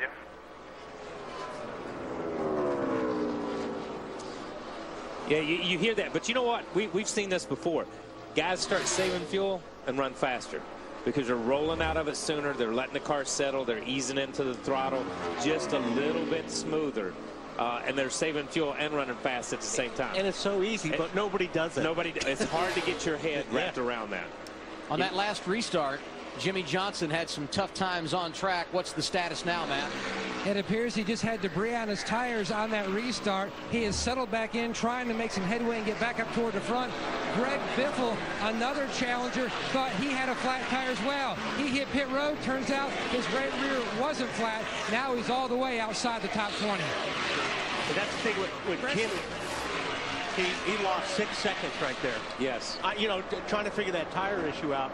He was up there running for the lead, and just that, well, I'm not sure if I got a flat or not, and driver kind of feels it out. He lost a lot of time. Kyle Busch starting to work his way back to the front, Chris. Yeah, prior to that last caution, he was running in the top 5, but they came to pit lane 4 different times during the caution trying to fix that broken shock. It was a right rear shock that was broken. It took him 4 times to pit lane to get a new one on the car. He fell back to 19th, up to 14th now, but that 18 car still not as strong as it was early in this race. Just around the 42 of Juan Pablo Montoya. Give a call to that team. They struggled a lot here over the weekend, but he's inside the top 15. Brad Keselowski, he's been in this situation before. We'll go back in time when we return to Kentucky.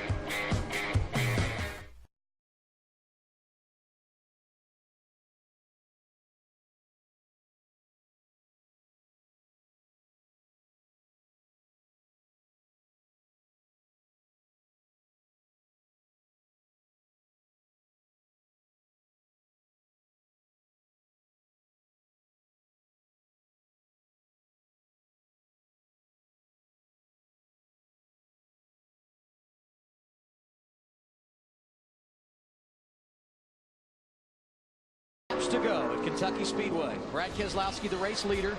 He's 3.2 seconds in front of Denny Hamlin. And when Brad really made a name for himself in NASCAR's top series last June at the Kansas Speedway, when he saved fuel, got his first win of 2011. On that Sunday afternoon in the Heartland, he made his final pit stop at a 1.5 mile track, just like here at Kentucky, at lap 210.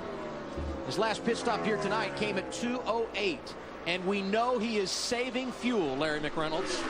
Well, Adam, if you see smoke in the infield, it's coming from my little trailer with my calculator. And I truly believe they can make it with ease, because go back to the third caution. They pitted at lap 150. They ran to lap 208. That's 58 laps, and there were 4 cautions in there. All right, they've got to go from 208 to 267. That's 59 laps, but that last caution, there were 10 caution laps. Remember, it's a 2-to-1 ratio. He actually doesn't have to run as far this time as he did the last time based on the cautions. I tell you, he and Paul Wolfe have gotten better and better. Already 2 wins this season at 2 challenging places, Bristol and Talladega, and they're in position again tonight, Marty. Well, you see Paul Wolfe on the left side of the screen, and he just told Brad a few laps ago, you are released from saving fuel, but I would like you to manage your tires for the rest of the race. I spent some time with Brad this weekend, and we talked about his season. He said in the early part of the year, we were really fast, but then we had about a month and a half where we had to deal with reliability issues, trying to figure out how to make our cars last till the end of the race. And during that time, we lost some speed. He said the biggest thing I want to see is just some speed out on the track, to know that we're one of the top 5 cars out there, certainly showing the speed tonight. And remember, this is kind of the race last year where they put themselves on the map. Certainly had a terrific second half of the season after that as well. Hey, guys, the biggest thing, think about Brad Keselowski. It was the theme in our Countdown to Green show. Adam and Wally, you guys talked about it before the race. Think about it. This will be his 3rd win, and you know what? That pretty much puts him in the chase in my book. Yeah, and we've been talking about that the last few races, Larry. We keep bouncing around. Well, what do you think it's going to take? And a lot of us thought it's going to take 3 if you're going to be secure in. And you're absolutely right. This is huge for those guys. Let's go to Ralph. Watch Casey Kane going down into turns 1 and 2. He is just eating Martin Truex up going down to that corner. Watch how he gets a big arc into the turn and dives to the inside. He's been super fast down there, almost had him on the last lap. Looks like it's going to take another lap or so, but he's working that bottom groove, and the 5 is on his way, trying to get inside the top 5 of the closing stages. Yeah, Casey's been one of the fastest cars looking at the lap times. He's been one of the fastest cars. Now he's going to go on the high side. The 56 car's holding him up. I mean, if he can clear him, they'll start running even faster. It's just a lot of track position between him and Keselowski. There's about 4 seconds. But Casey's got a really good car right now. Yeah, it's just, you know, the 56 car is everywhere that Casey wants to be right now. It's good run right there. Picked up the throttle good. You know, but the thing is, Casey's been running high through 3 and 4. But if he can run low through 3 and 4, that kind of takes away Truex's groove where Truex had been. Kasey Kahne trying to grab the final spot inside the top 5. Truex is 5th right now. Kahne can't make it stick off the corner. Yeah, but he's got a little bit better position on Truex now going into 1 and 2. So I think he might be able to pull it off here.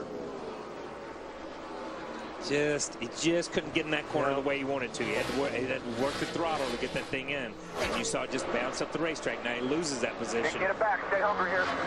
Falls back in line.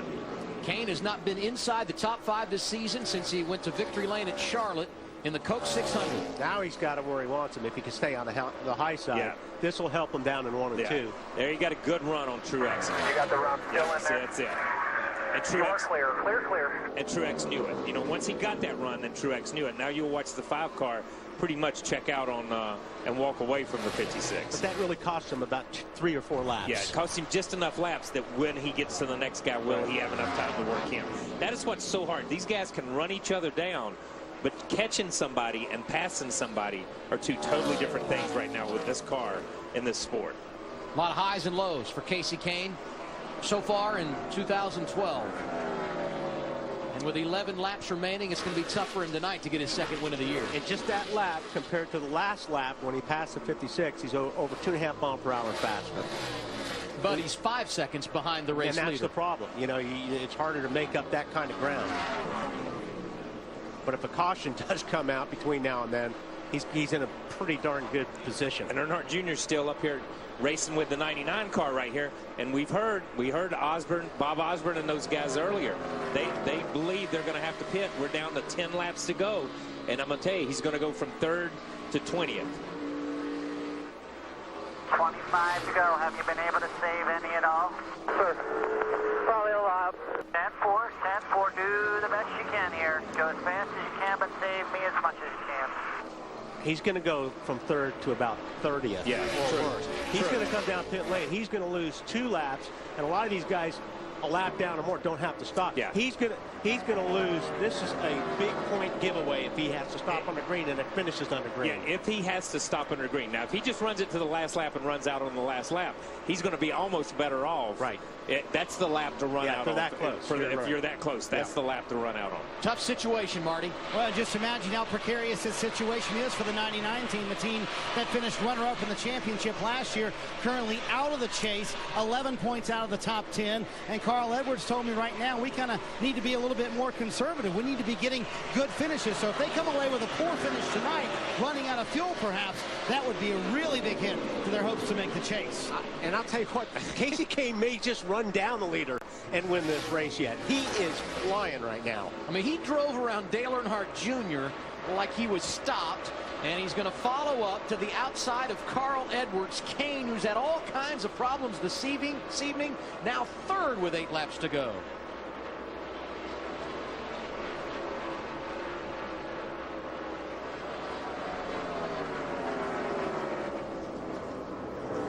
Denny Hamlin riding in the 2nd position behind Brad Keselowski. A 4-second advantage for him. The Coca-Cola in-car camera on TNT Race Buddy lets you ride shotgun with a Coca-Cola racing family driver.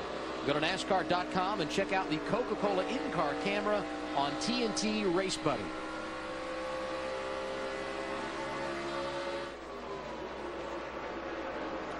Dale Earnhardt Jr., Carl Edwards. This for 4th on track. I mean, Carl's just got to save what he can save right now. If, like Carl said, if he can make it to the last lap and run out, he's going to be in much better shape. If these guys have to come down, they're in trouble. And he's got some, he's got a bit of a gap. He's got a couple of seconds to play with and still be able to finish in the top 10. Yeah. Left of your screen, Denny Hamlin trying to hold off Kasey Kahne for 2nd. Right of your screen, Dale Jr. and Carl Edwards going out for 4th.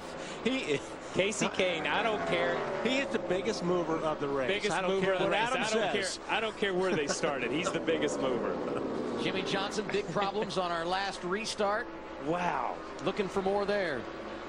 Man, Casey Kane. And the amazing part on Countdown the Green, he was not optimistic about his car today. Not optimistic at all about his car. And that was before he knew he was going to have to make an unscheduled pit stop under green for a loose wheel. Yeah, he just, you know, having to work this traffic, having to work that 56 car, now having to work this 11 car. Right here. Carl Edwards has given up his spot on track to come down pit road. We knew it was going to be close. 10 away. It's strong. And there's Carl right on your screen. Gas and go, bud. Gas and go. 1, 2, 3, 4. Go, go, go, go, go. 4,000 all the way out. Okay, maybe they don't lose 2 laps. Yeah. That was, you know, I forgot about if they're just going to take fuel. There's Casey. Just does a slide job on the 11 car there. 11's going to try to come back, but I don't think he's going to do it. Casey's way too good, especially if he gets in that corner on the high side. He just drives away. Kane now in second. 3 laps to go. Right Brad there, Keselowski leading by 4.1 seconds that last time around. From the middle off, he pulls 2 or 3 car lengths. Look at or that. more. I mean, look how much he put on him in just that one corner in that one lap. That is absolutely. They need to be telling Keselowski right now that the 5 is coming. Don't get too comfortable. 4 Hendrick cars inside the top 6. Kane the best of the bunch. 2 laps to go. He's 3.8 seconds behind Brad Keselowski. And as we talk about this, let's go back to the wild cards. We talk about Jeff Gordon. We talk about Carl Edwards. We talk about that guy. They can run in the top 4 and 5 all they want to. It does them no good. They've got to win races at this point. This is a race lost for the 24. And for Casey, when you look at it from that perspective, because this was a place, if he would have been in the right position, points wise it doesn't matter. Points wise it doesn't matter, but a W in the column would have put him in the chase. Final lap for Brad Keselowski. Onto the back straightaway, trying to save fuel. Tell me, please. Plenty of room, you can coast around. He's feeling good now. Great job by Brad. Brad Keselowski going to become the first driver to get the hat trick in 2012. Come get that flag. We'll exchange it for another one, bud. His third win of the year coming at Kentucky. Great job, Paul. Great job, everybody. Hard work equals results. Y'all did it. I know this is a hell of a weekend with a lot of work, but this is what you get when you work hard, guys.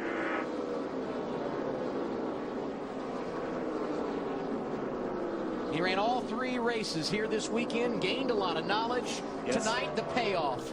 3 wins in 2012. Talk about a relief for those guys. That 3rd win, you have no idea how big this is for this race team.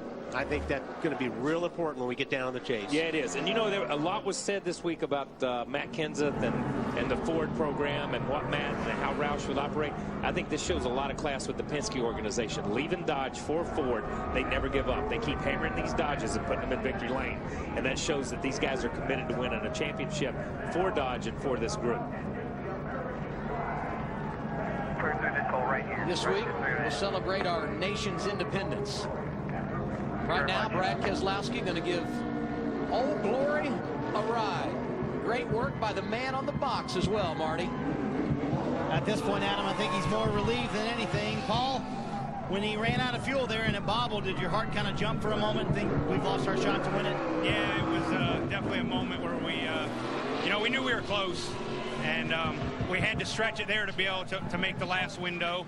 And, Brian Wilson does a great job with the fuel mileage. And just really proud of everybody on this team, to pull out a backup car after having that crash there on the first lap on the track. Just says a lot about all these guys. I'm proud of all the hard work, and as well as all the guys back at the shop. To be able to have a backup car that is capable of winning a race says a lot about that. And I know there were some Nationwide guys that came over and helped us out getting engine changes. So just proud of everybody. A great day for the Miller Lite Dodge team. Backup car that ran at Martinsville, I might add, for you. But when you wrecked on Friday and you sat Brad down, you had to calm him down a little bit this weekend. What does it say about this race team that you were able to come back and win after all that happened? Well, it seems like he really thrives on that, and And anytime people think we're down and out, he seems to be able to step up to another level. I think, we saw that last year with his broken foot there, and so to be able to fight back like we did through practice with a backup car and be in victory lane says a lot. Adam, as always, with the Brad Keselowski win, there's a fun celebration to watch as well, isn't there? No doubt about it, Marty. He said yesterday when he was wrecked in practice, our team will not be pushed around. It was Brad Keselowski doing the shoving tonight. He's a winner at Kentucky.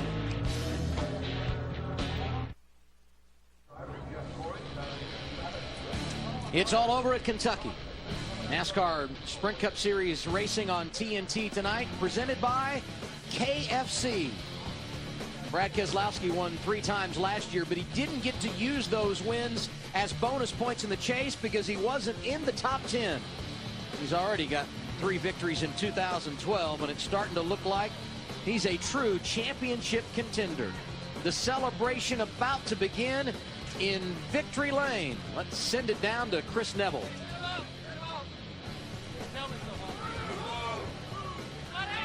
Well, Brad Keselowski taking that helmet off. Going to be a big celebration down here. First 3-time winner of the year. He won on the Super Speedway of Talladega. He won on the short track. Bristol, now he wins on the 1.5 here in Kentucky. And the Miller Lite flies.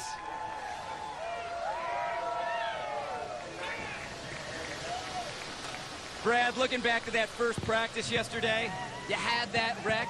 You worked on the car, the backup car, for most of that first practice, but you guys just never gave up this weekend. That's a pretty fair assessment. What a weekend, man. It started off, for those that didn't see practice, we hit the wall on lap 1 of practice and brought out a backup car. This is my Martinsville car from the chase last year, so this ain't the newest car we got, but it sure runs. So proud of Paul Wolf, part of my team, fast race car, and fought back through adversity all weekend long in 100-degree temperatures. They got this car out, got it ready on the racetrack to practice, and that hard work, that was the weekend for us. That's what got us here in victory lane. And my car owner, Roger Penske, I'm sure he's watching. He'll tell you that hard work equals results, and this team works hard, and today we got the results, so I'm proud of him. You're now the only driver with 3 wins. Are you confident you're in the chase? Yeah, 3 wins feels pretty dang good, and there's never a guarantee, but that's as close as you can come. And I'm trying to look forward. We want to climb up the ladder, not have to worry about the wild card, but glad to have the wins to fall back on, and just proud of everybody in the Miller Lite Dodge team. A hell of a day today, and a long, hot one, but they did great. Great day. Congratulations. Thank you. Brad Keselowski been doing it the hard way his entire career. Nothing easy about what happened this weekend at Kentucky. Safe to say they earned it this weekend. Celebrate good times.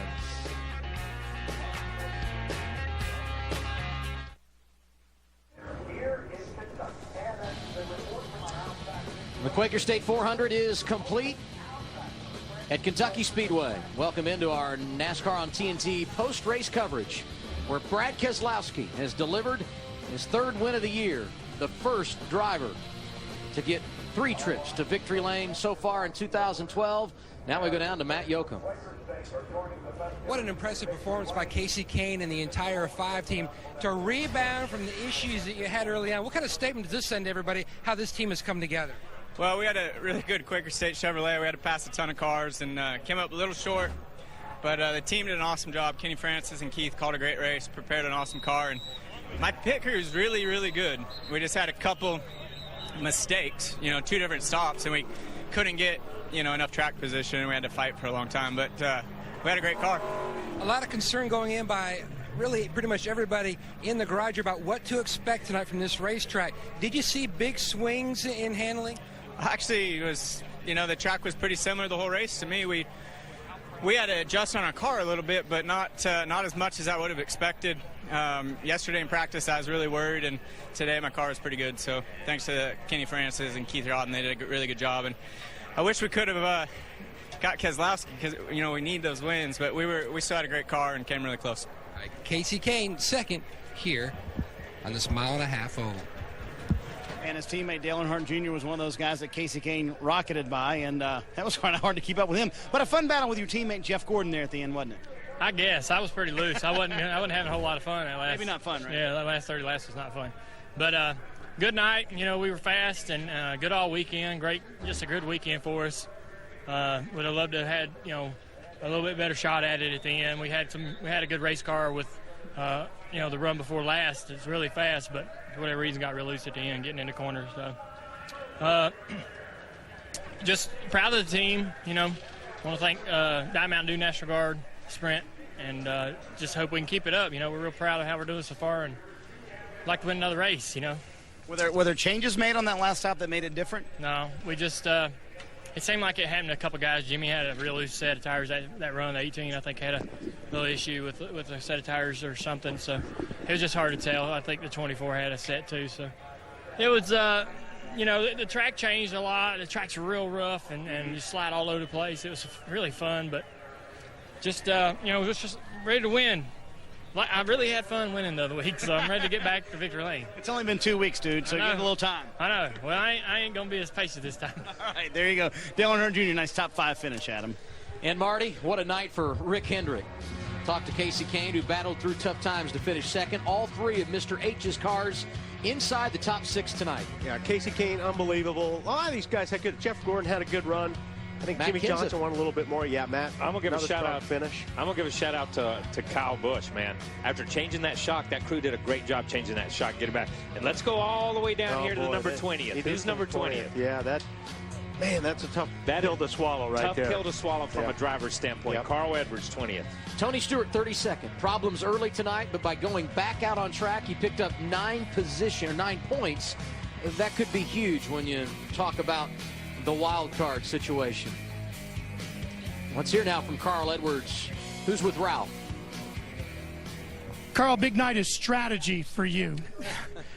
Tell me your thoughts on how it all played out. Well, I'm definitely frustrated how it played out. We had UPS here. We wanted to have a really good run for them. I really wanted to beat Denny, you know, considering the implications there for delivery companies. And, you know, we had a pretty good car at the end. Bob called me onto pit road. He knew we should have pitted that last time, but I was already so far around the cone, I just didn't feel right cutting across traffic and slamming the splitter down and trying to make it to pit road. So we were put in a box, and we hoped there'd be a caution. There wasn't, but you know, it's just time for us to get it in gear. We got to go. I'm real frustrated. Bob's real frustrated. I know we can do this, though. We ran as well as any Ford out here tonight, and at the end, I think with some fuel, we'd have had a chance to win it. So got to say hi to the Morris family and to the Killian family. They both suffered losses this week, and there's folks watching this race from a better place, and it's still a bad day at the racetrack. It's better than a good day with a real job, but we need to get this in gear. We need to go. I know you guys were talking. What kinds of things have you said? How do you get yourselves back on the same page? We have to stick together as a team, and that's what Bob and I talked about last week. I mean, I hear it all. I hear everything. Oh, he's focused on the booth. He's tore up over Tony's deal last year. He needs a new crew chief. All these things. None of that's true. We're having some bad luck, and we're having some bad communication here, and we can do this together. So we could divide right now, or we could come together. I got the best crew chief in the business. He proved it at the end of the year last year. You know, we got beat on a crazy call by Darian and those guys, but we just need to keep going and get this forward in victory lane for Fast and all the people that support us. Carl Edwards, now 34 points out of the top 10 and 11th. We'll look at that situation in a moment. First, the top 10. Ken's is still your leader. Dale Jr. up to second. Jimmy Johnson in front of Greg Biffle now in third. Look at Tony Stewart drop down to ninth. Brad Keselowski, 34 in front of 10th. 3 in the win column. That's huge. And now the wild card. Kyle Busch has position number 1, and for his efforts tonight, Casey Kane now number 2 in the wild card chase. Yeah, and the man we were just talking to is not in a wild card position right now. He can get back in points, but he's going to have to win some races. Matt Kenseth entered the points leader, and he still got it. Let's hear from him, Ralph. Matt, this was a night you really had to battle back, and ups and downs throughout the course of the evening. Tell me about how the night went. Yeah, it was a struggle. We really had a bad night on pit road, one as bad as I can ever remember. So that was tough, and then I couldn't really go on short runs. The end of a long run, we had reasonable speed in our third Fusion, but on short runs we weren't very good. So glad to finish 7th with as uphill battle as it felt like it was all night. Well, Denny Hamlin finishes third, and even more impressive is the fact that he had a flat right rear at the end of that run. Did you know the right rear was going down on that last run? Well, I knew where I was getting progressively tired, but no, I didn't know, what was going on. But, it was just that last run. It's a shame we had such good speed at the beginning of the run, but I had to back it off to try to save fuel. And, had I known how much fuel I had left, maybe I would have run with the 2. But I just couldn't risk it. And then at the end, that one spot's not worth not finishing. So I had to back it down, make sure I could make it on fuel first and get a finish. After 2 straight DNFs, our FedEx team needed a good finish, so we got it. At the end of the day, you think you could have kept up with a 2? Would you have been in a situation where you didn't have safe fuel? Yeah, we backed way off, and really at the beginning of the run, once we passed the 17 and 99, we're making ground on the 2. But just if I was going to run the pace the 2 was, there was no way I was going to make it on fuel. So it wasn't a question what I had to do. I had to back it down and just conserve. But it's a great day for our FedEx Toyota. These are the days we need. We're just a few points from the point lead a few weeks ago, and we found ourselves, almost out of the top 10 after these last few weeks. So we need a solid run like today. Very impressive. Third place finish for Denny Hamlin. And a year ago, Jeff Gordon scored a 10th here at Kentucky. Tonight, almost a win. He scored a 5th. Did the car go away near the end of that last run? Well, the very last run, it did, but we were still actually able to hold on to the guys we were around. I think 2 tires were better for us than 4. When we took 4 prior to that, we just need to make a little bit bigger adjustment. The car got really loose getting in the corner, and it was pretty tough to hang on to it at that point. But, the track cooled down, and it seemed like everybody got a little bit looser, especially getting in the corner. But we fought our way through. It was a pretty flawless night for our Drive to Hunger Chevrolet, and, I was pretty excited that we came home with a 5th place finish and, battling up front like we did. Now, the races are starting to wind down. You look at the next 3 tracks. You've won 13 races. Do you feel like this is starting to swing into a typical Jeff Gordon type performance where you can reel off some wins, knowing Keselowski scored another one here tonight? Yeah, we just got to keep going to the racetrack and putting the effort out that we've been putting out. This team's been awesome. The cars have definitely shown that, and lately we've been getting the results. So you can definitely build some momentum on that. And, we've got some great tracks that are coming. To get a top 5 here at Kentucky, this is definitely one of my worst racetracks, I feel like. And to come home in the top 5 tells you just how strong our cars are and our team is and what we're capable of doing. So, Daytona's going to be its own beast, but from that point on, I think that we've got the opportunity to not only continue to put top 5s together, but also get some wins. Impressive 5th here in Kentucky for Jeff Gordon. Jimmy, a 6th place finish. You were very strong early on. What happened late in the race? I really think that on that restart I got in some oil, or the track was still slick from that stage drive being down, and I got loose a couple times, lost a bunch of track position, and then from there I really think it was just a track position deal. I think that I'm taking a lot of downforce out of the cars due to the new rules, and you just get to a spot and kind of stall out. So it's the first race for the new package, but certainly up front in clean air, that thing was blistering fast, but I got back in traffic and just couldn't go anywhere. Always fun to go under the lights with the Sprint Cup Series. We'll do it again next Saturday night. TNT brings you the Coke Zero 400 at Daytona, powered by Coca-Cola. Coverage begins 6:30 p.m. Eastern Time with Countdown to Green. Next on TNT, Deep Impact. Head over to NASCAR.com now for the NASCAR on TNT post-race show. Interviews, analysis, and more. Live on NASCAR.com. 2 straight days of triple-digit temperatures. Our crew around this racetrack did a great job beating the heat. We thank all of them for their efforts. And a special thanks tonight to our audio technicians, Kevin McCloskey, Doug Wilson, Mark Hoppy Williams, and all the other audio guys around the track. Good to have you with us for NASCAR on TNT. For Larry McReynolds, Kyle Petty, and Wally Dallenbach, I'm Adam Alexander. So long from Kentucky, and congratulations to Brad Keselowski. He's a winner in the Bluegrass tonight.